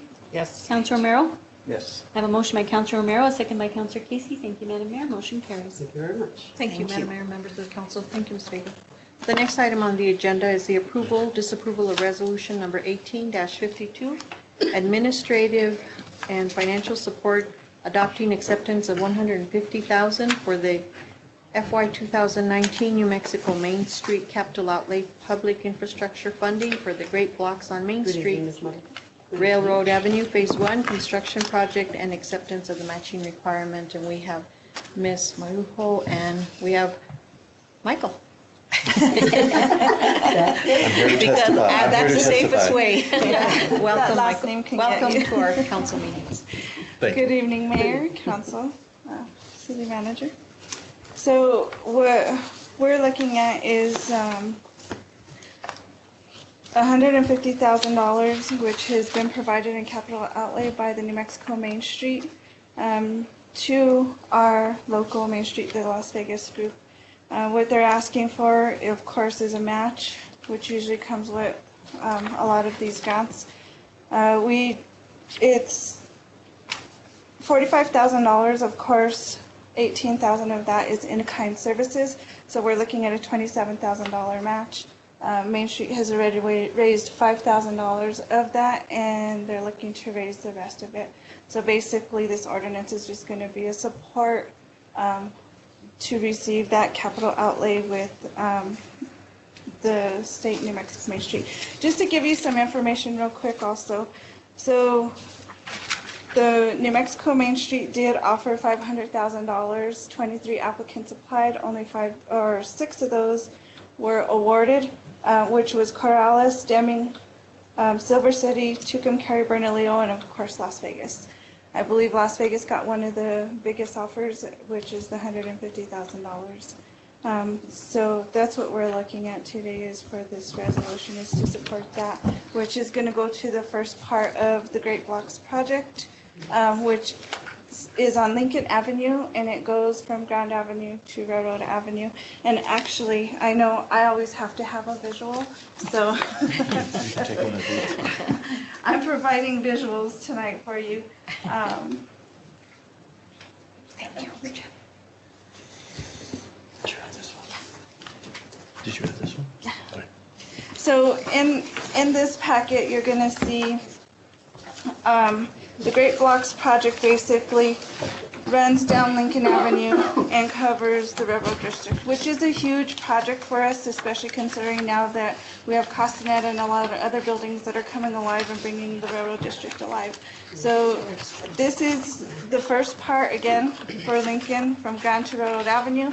It's basically introducing visitors into the Railroad District, and so it's the first phase, and it's our welcome phase into the district, Railroad District. Then, of course, after phase 1, we'll have the rest of it, which would cover the rest of Railroad Avenue.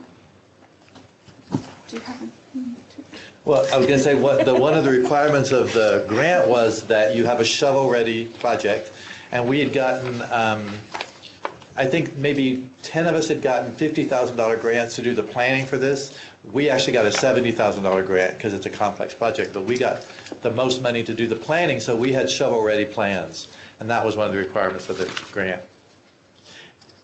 The other thing is that I would just say I sent a letter to City Manager Gallegos saying that we have already started a fundraising process. So Southwestern Capital gave us $5,000 towards the $27,000 cash match.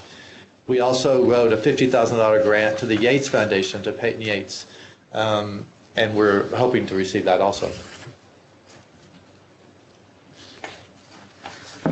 And on the last 2 pages, you can basically see the beginning, what it looks like now and then what it should look like after. Trees.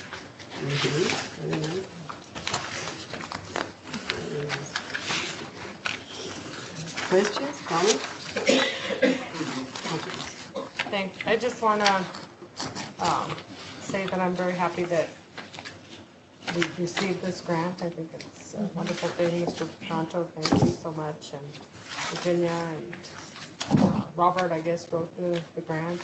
And so. Robert helped, and Wood Slick and Cindy wrote the grant. Oh, very good. So the money will be used for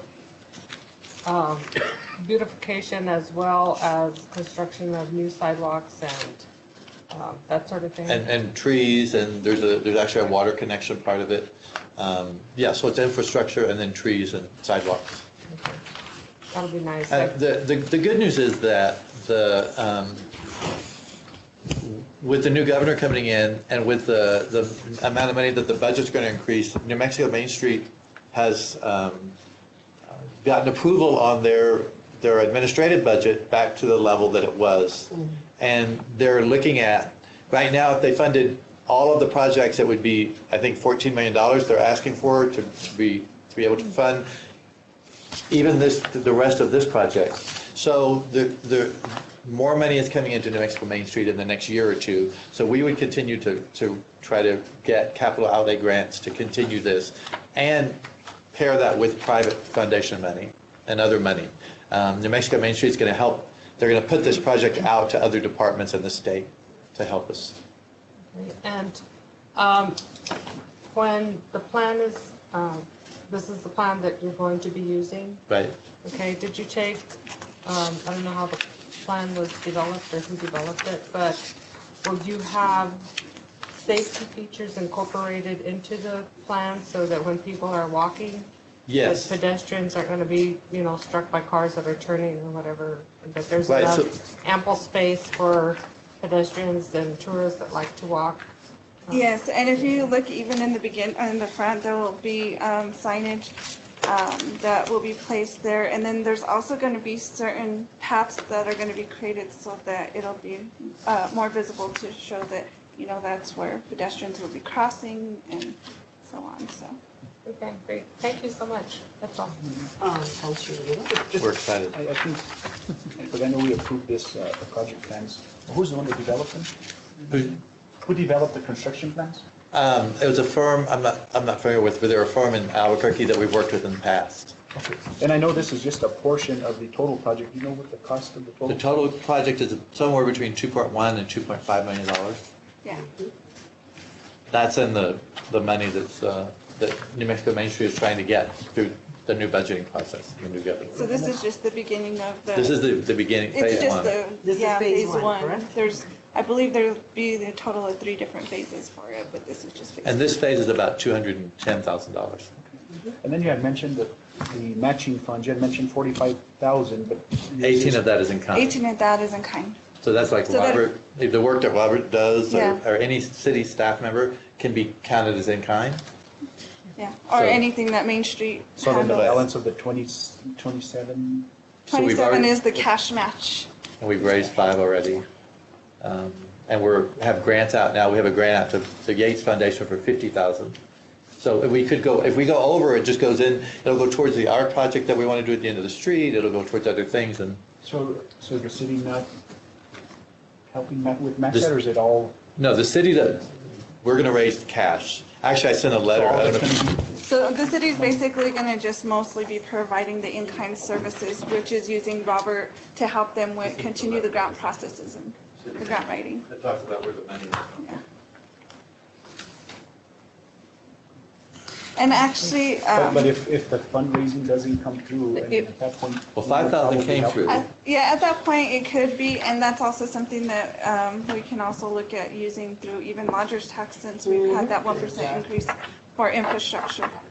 Madam Mayor, members of the council, and if, let's say that they were in need of additional matching funds, then we'll come back to mayor And that's what I council. was Yes, making ma'am. sure that. Yes, sir. So the city has always funded Main Street and have always followed through with assisting Main Street.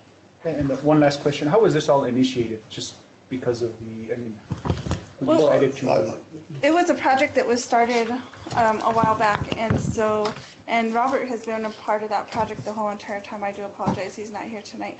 But it was something that was started a while back when Main Street was in consideration of when Castaneda and everything was going to come into play in effect, and they felt like the whole entire area needed to be, the infrastructure needed to be redone in that area so that it also encourages other buildings and other businesses that are in that area to improve their properties as well. And it really does, as you can see, now that Castaneda is doing theirs, there's a lot of other ones that have really been motivated and inspired to do theirs as well. And It was a while back, and then we just made sure that we continued to stay on top of it, and so that we can follow through with it and not have it be one of those projects that, we do all the planning stages and set up for it to be shovel ready, and then it kind of sits on the shelf, so. And our 3 districts are the Plaza, Downtown, and the Railroad District. Those are our designated districts. So we work in all 3 districts. So this is part of that metro redevelopment? Yes. plan? In Main Street, yeah. Yes. Yeah, it is. And we're really working with that, and even especially with Main Street, to make sure that a lot of the projects that were created and that are shovel ready and that have plans, we're not letting them sit on the shelf. We pull them off and make sure that we follow through with them. And Main Street's been great about. And so we just finished in November E. Romero. So that's literally completely ready now for the museum to go in and the offices to go in. And so we were ready to move on to the next project. Thank you. Thank you, everybody that was involved in securing that. Counselor Howell. Thank you, Madam Mayor. Because of this beautiful project here, I think it's going to really beautify our community. How are you promoting business opportunities in that railroad district? Because I'm sure when Castaneda gets in line and your project gets in line, I mean, it's going to blow up. So there's going to be a lot of opportunities for businessmen and women to really get in there and early to get their position. Counselor, Mayor, Manager, we've actually, Main Street is working on that, and I've been making sure to be there to attend. They've been having workshops with some of these businesses and members of Main Street and other people that are in that area to really make them understand and realize the opportunities that they can have. And so we're really as a matter of fact, Main Street had a workshop not too long ago, and it was basically all based on marketing railroad area and that whole district. And in April, we're going to do, we're bringing in a revitalization specialist, a woman who actually grew up in Taos and then moved to California and came back. And she's working on Main Street now, and she's amazing. So we're going to do a full day workshop about vacant buildings, people that own buildings, people that want to own buildings. There's a whole group of people now. There's a group of people that have gotten together and want to invest in the railroad district. So we're going to have a workshop about that, how they can do that, where the money could come from. And so that's going to be in the second week of April. So we'll start announcing that. We'll have it down in the railroad district. Are there going to be any restrictions or limitations on which type of restaurants that are going to go in there?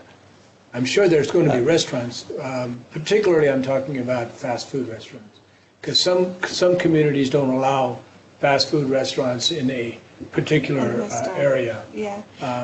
That basically would come down to the planning and zoning and how each one is zoned. If there are going to be anything of that sort, or we, of course, we'll always bring that through our planning and zoning coordinator to council.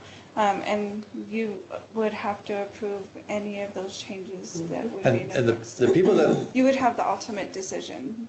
The people that own, I know that Cindy had done, I think 2 years ago, an inventory of Railroad Boulevard and of Lincoln, and we're going to update that inventory so we know who owns what buildings, because there's not anything for sale right now. And so people aren't selling the property or the buildings. So we're going to work with those people too and see if we can help them develop their buildings. I mean, this is a perfect opportunity for second generation owners. There's a man right now who wants to open a French bakery. Yeah. So it's great. Yeah.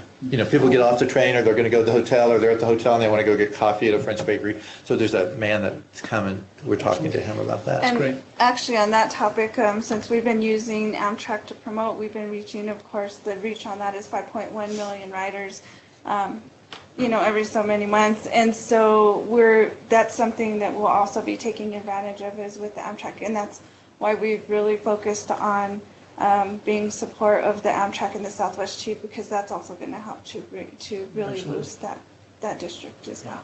Let's hope they continue in our community. Well, we've got 1 year. Let's see if we can get a little more. Yeah. And we have plenty of meetings coming up, which we'll mention as they come around the corner, so that everybody can come down and support. Good. Yeah. And we think that the governor is going to come with the mayor and do the ribbon cutting. So great. We're not there yet. We have to get through winter. We have to get approved first. We have to get through winter before we can start the construction. Exactly. Any other questions, comments? Okay, let's play the work.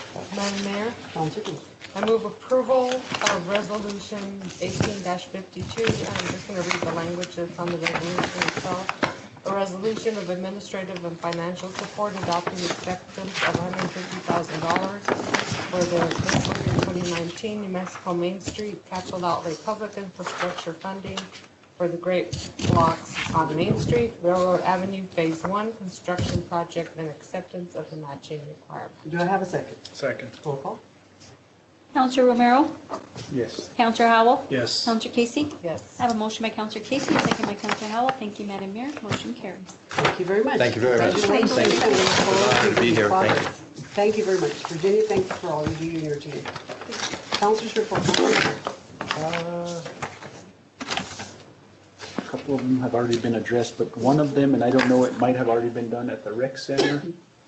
I was told that there were only 3 of the treadmills working. Are those up? It's been a couple of weeks, so they might already. Currently, I have 9 treadmills running out of 10.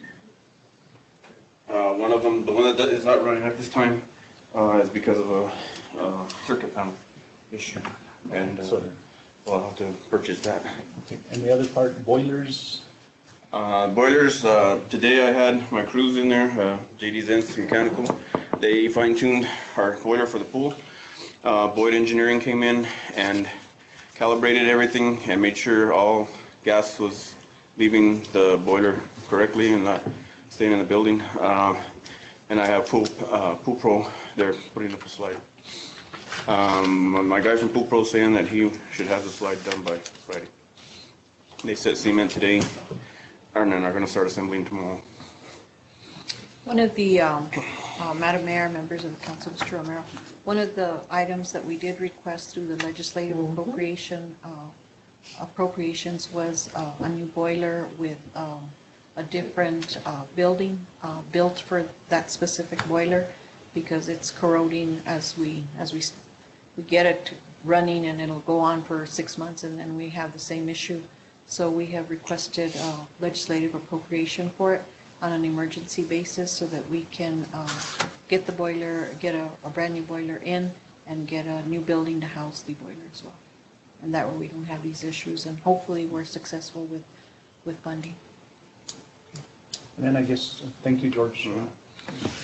Thank you very much. But I guess my next question, now that you brought up legislative requests, and this is going to be, municipal part's going to be new to me, but does the council not get involved with the legislative requests? Actually, that goes to the department directors and the city manager. They make the determination, and then at that point in time, we use the one ICIP, which the council did approve, correct? Yes. And legislative request, could you explain what you?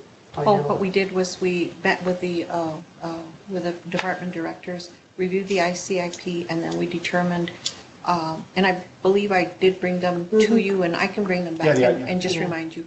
But we did recognize some of the projects. One of the big projects was redoing the Hot Springs Boulevard, and that was close to $2.1 million, I believe. The other one was the fire truck that has been with us since 1997. He is in dire need of every one of your requests falls within that ICIP plan? I believe so, other than the recreation department with that boiler, because we started to have issues, and we were at a place to include it as an emergency. Yes. And if you can, and I don't know the aspect here, but if you could let us know, so I know. Sure, I'll be meeting with a few legislators, not local, but from surrounding areas, and I'm sure, I think within your organization, you can do that. Just so we're on top of it. Absolutely. I can give you a listing. Those are completed already. And so we're just looking at the sponsors, and we'll move forward and bring them back to you. Absolutely. And I've been doing the same thing. I got the list already, and I've been meeting with certain legislators, so it's looking good, I think. Okay. We just don't want to miss out on any type of funding. Exactly. So just hopeful. Councilor Casey. Thank you. I just have a couple of questions. Last month, we were supposed to have a presentation by Leo Montoya on the mass casualty plan. Yes. And it was postponed.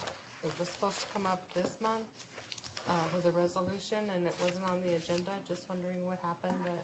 What happened, we contacted Mr. Maestas. He was out of town. And then he finally contacted us last Friday afternoon when agendas had already been put out. And so we will try to contact him again in January. But yeah, I understand that, but we did try to contact him, and he had been out at training, I believe, and so he never responded. And he did contact us, actually, his secretary contacted us on Friday afternoon. Agendas were already out and it was too late. Okay. So we'll bring it back in January. Okay, and where are we on the police department contract? We're still we're still in negotiations. Okay, it hasn't gone to mediation or arbitration or anything like that? We're still in negotiations. It might go to mediation. We're not at that point yet, but am I correct? That's correct. Yeah. Other than I really can't say a whole lot while we're still in negotiations. Okay.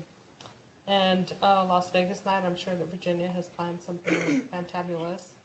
But I'm still concerned because the last 2 years we haven't had more than 6 legislators show up. And that is a real concern to me because the whole purpose of Las Vegas night is to lobby the legislature. And if they don't come to the event, there's nobody to lobby.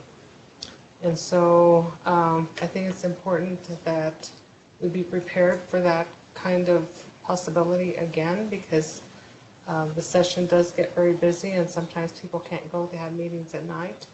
But this is the long session, and so they should have a little bit more leeway in terms of time. But I'm still very concerned that it turns out to be like a party for the people from Las Vegas, which is fine. Everybody loves to, have a nice time and eat goodies and things like that. But that's not the purpose of Las Vegas night. And I'm hoping that we can maybe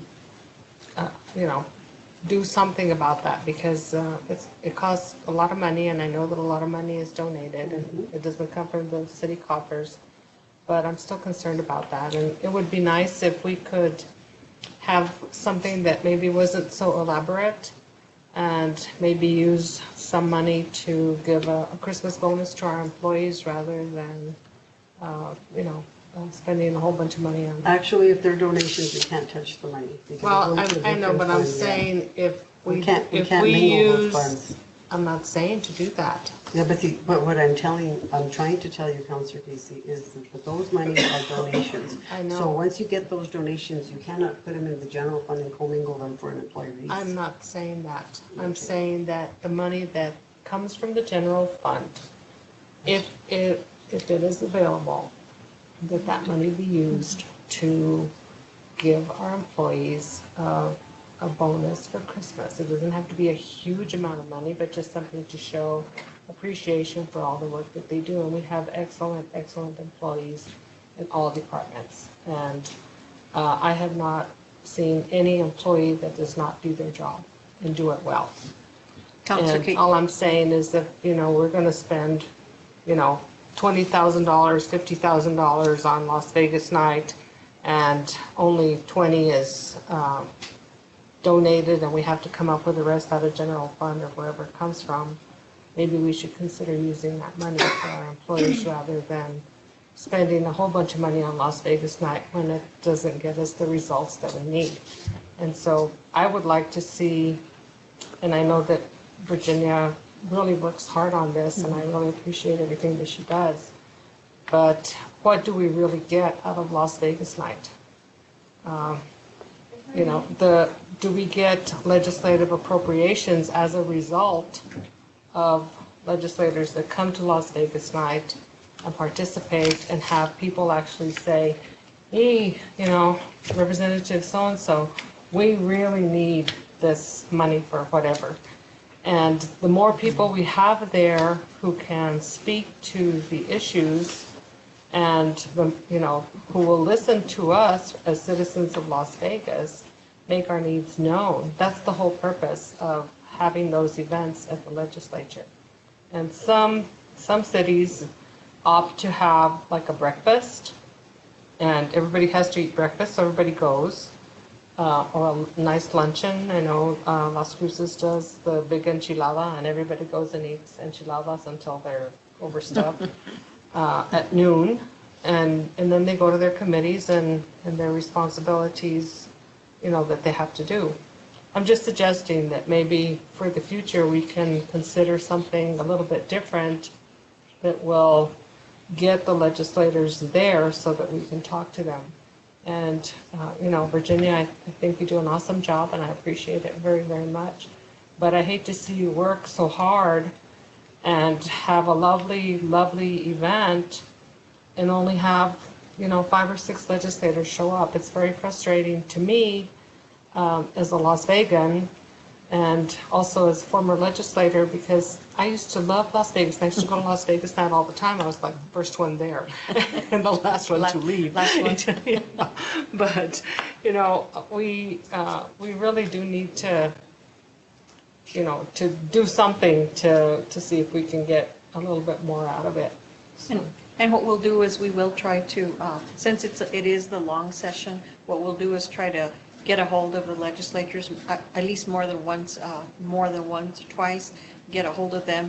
And then, some of your ideas are sometimes we may want to look at a breakfast, or we may want to look at something different. I think this year we have the La Fonda, it's been booked, and we'll probably have a similar. One of the things, though, is we try to get sponsorships, and we haven't used general fund money, and I'm looking at Tana. I don't think we've used general fund money, but we try not to. That's not to say that this year we won't have to, but I think your suggestions are well taken. Well, your points are well taken. And just a question for Virginia, because I know she probably has, she's so organized, she already has everything all planned out. She had it like since last year. Are you going to have like tables set up in the rotunda or anything during the day so that as legislators are going to and from, wherever, that they see, Las Vegas is here today. Yes. Tonight is Las Vegas night. We have to go. Those kinds of things that remind them, because they get busy during the day. And, once you walk into the Capitol building, it's like a whole different world, and you forget that there's anything else going on in the world other than what's happening right there. And so if we could have those kinds of things in the rotunda where people can have, Las Vegas can have a bigger presence, I think that would really help matters a lot too. Okay, Virginia, could you give us an update, please? I have an answer for all of that. So we did book February 28th. We have it in the rotunda from 10 a.m. to 3 p.m. The reason we got the 28th is because we did want to require some tables. We have 20 tables that are reserved just for us alone, 10 on the east wing and 10 on the west wing. We also have been speaking with our legislatures. We've also even invited our governor-elect. We've invited all the representatives around here, including Ben Ray. We've been in touch with all of them. We've invited them all.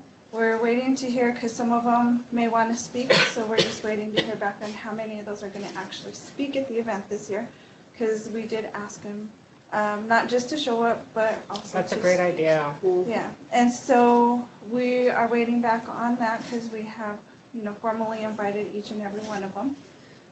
We also have been in touch with the Pecos mayor, because Pecos does have part of their little small town in the counties, the San Miguel County.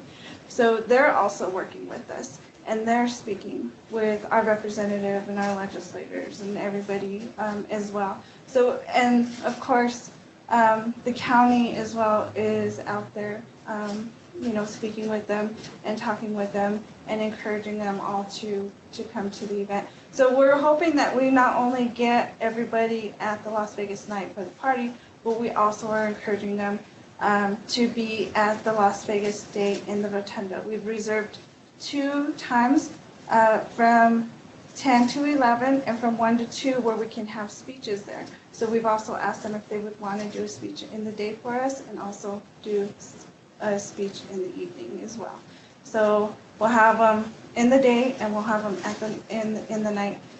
We've already got confirmation that Senator Campos and Salazar will be sponsoring proclamation for us. We've been in touch with everyone so much that Motor County, which we haven't confirmed because of course that comes to a decision between everybody, wants to also be a part of Las Vegas State and Night, which I feel would be great because it shows that we're working all together, the communities all around through northern New Mexico.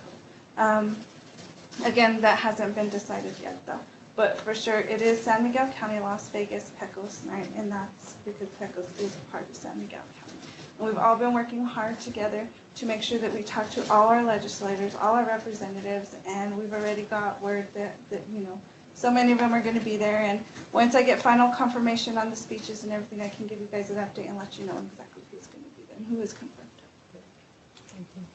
And just one last thing, we do raise all the monies and everybody does pitch in. We don't take it out of general fund, but if you want to give us general fund for bonuses. You're not going to turn that down. We say we need an extra, Oh my gosh. $10,000. Did I create a monster? And Donna's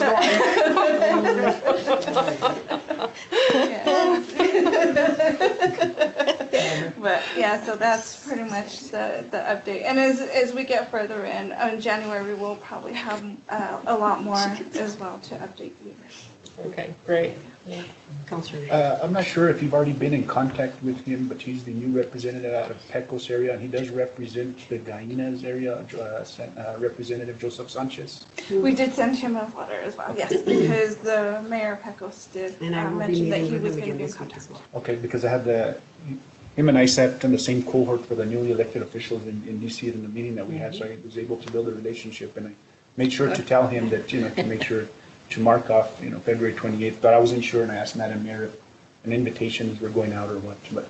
Yeah. And they take care of all the invitations, and Virginia's been working really aggressively to get out there, as have pretty much everybody else, including myself, because she stays on top of me as well. So I've been talking to a lot of legislators, and everywhere I go, I invite them as well to be participants throughout the year. Who's our lobbyist, or who will do the main? We don't have a lobbyist. I don't believe that we need one, because we have a really good team of individuals, and at the most in the past, historically, we've paid about $28,000 to $25,000 for a lobbyist, and it didn't get us essentially much more than what we got by lobbying ourselves.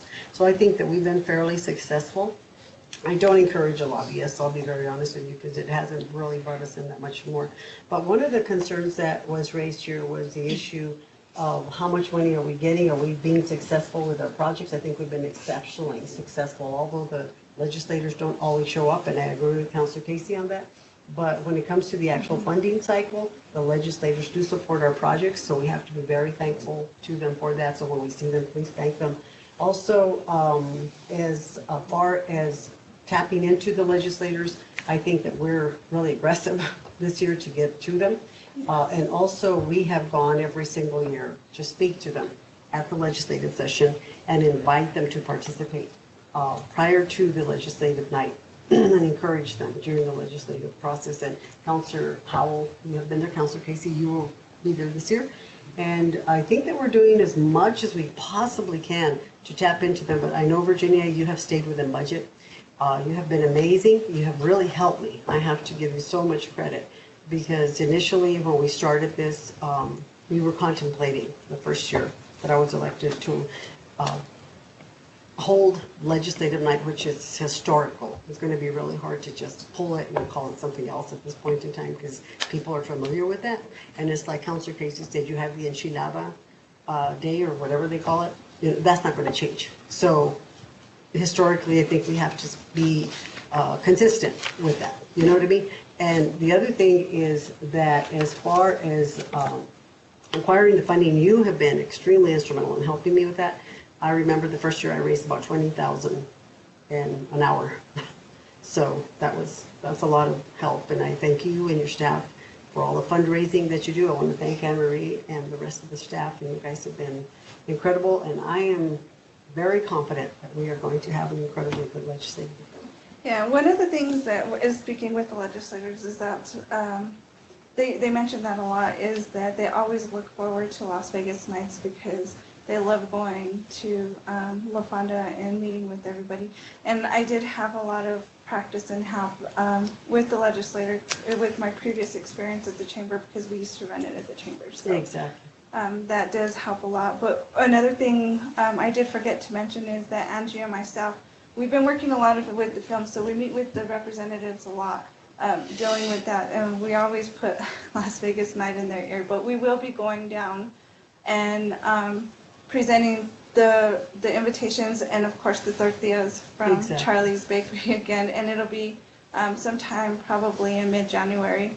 So it'll be well before we get to the 28th, and then in between that, we'll make sure that we keep on them and in contact again. Thank you.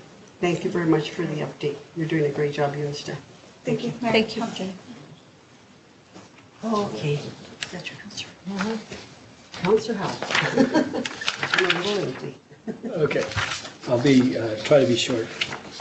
I believe in Santa. And 'tis the season to be joyous. I hope Jason received my letter to Santa. And what I wrote in my letter to Santa is that my hopes and wishes for this coming year, that we will have some really strong discussions.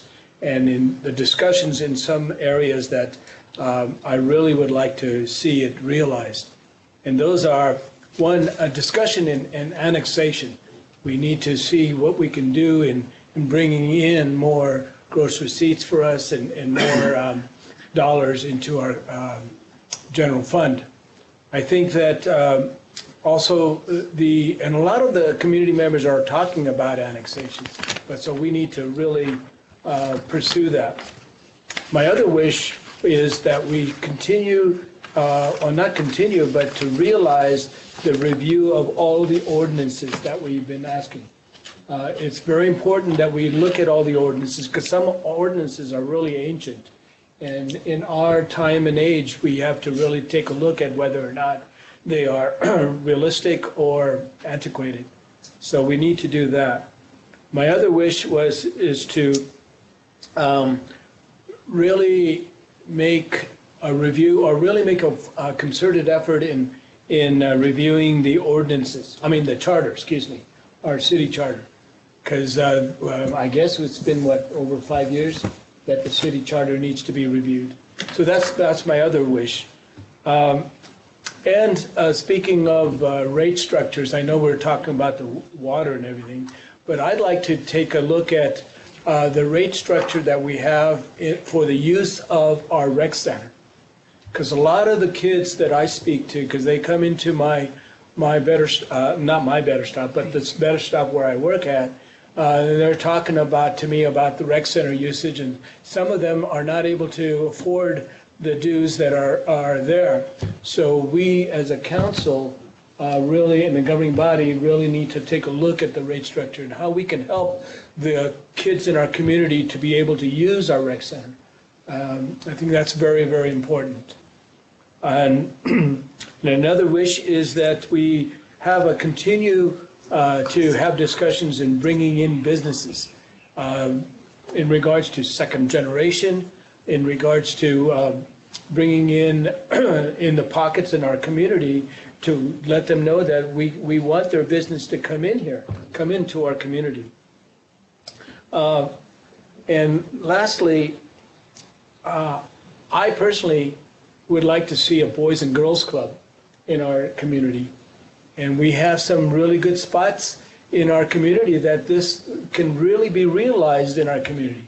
So Boys and Girls Club would be a perfect things for our kids to go to be engaged, to be educated, to really be socialized and really enhance their growth in our community. I think that would be a good thing. And my other wish is that we continue as a governing body to really work as a team.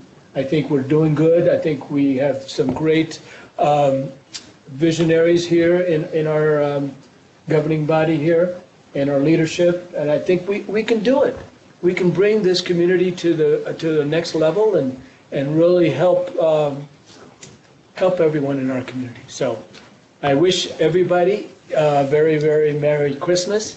And I think that all of our staff, Ms. Gallegos, your staffs are just fantastic. Thank you. Please let them know, and let's enjoy this Christmas season and to my governing body, or to my councilors and mayor, Merry Christmas.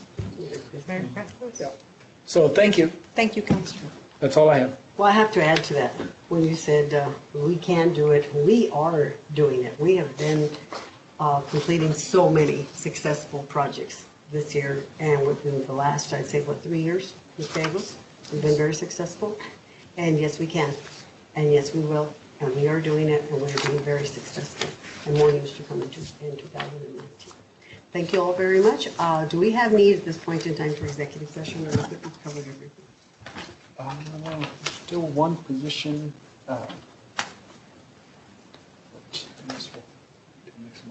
Okay, sounds good. Okay, and, Merry Christmas to each and every one of you. Thank you all for being here. And to the staff that we love so much, Merry Christmas. Anne Marie, thank you very much for everything that you've done. And I want to thank each and every one of you. And I know, Wanda, I didn't forget about you. At my last meeting, I did discover that there's going to be additional funding coming in for the senior center, capital projects specifically. So it's looking good. Okay, and I forgot to mention that during my report. I need a motion to adjourn. Madam Mayor, I move we adjourn. Okay, Second.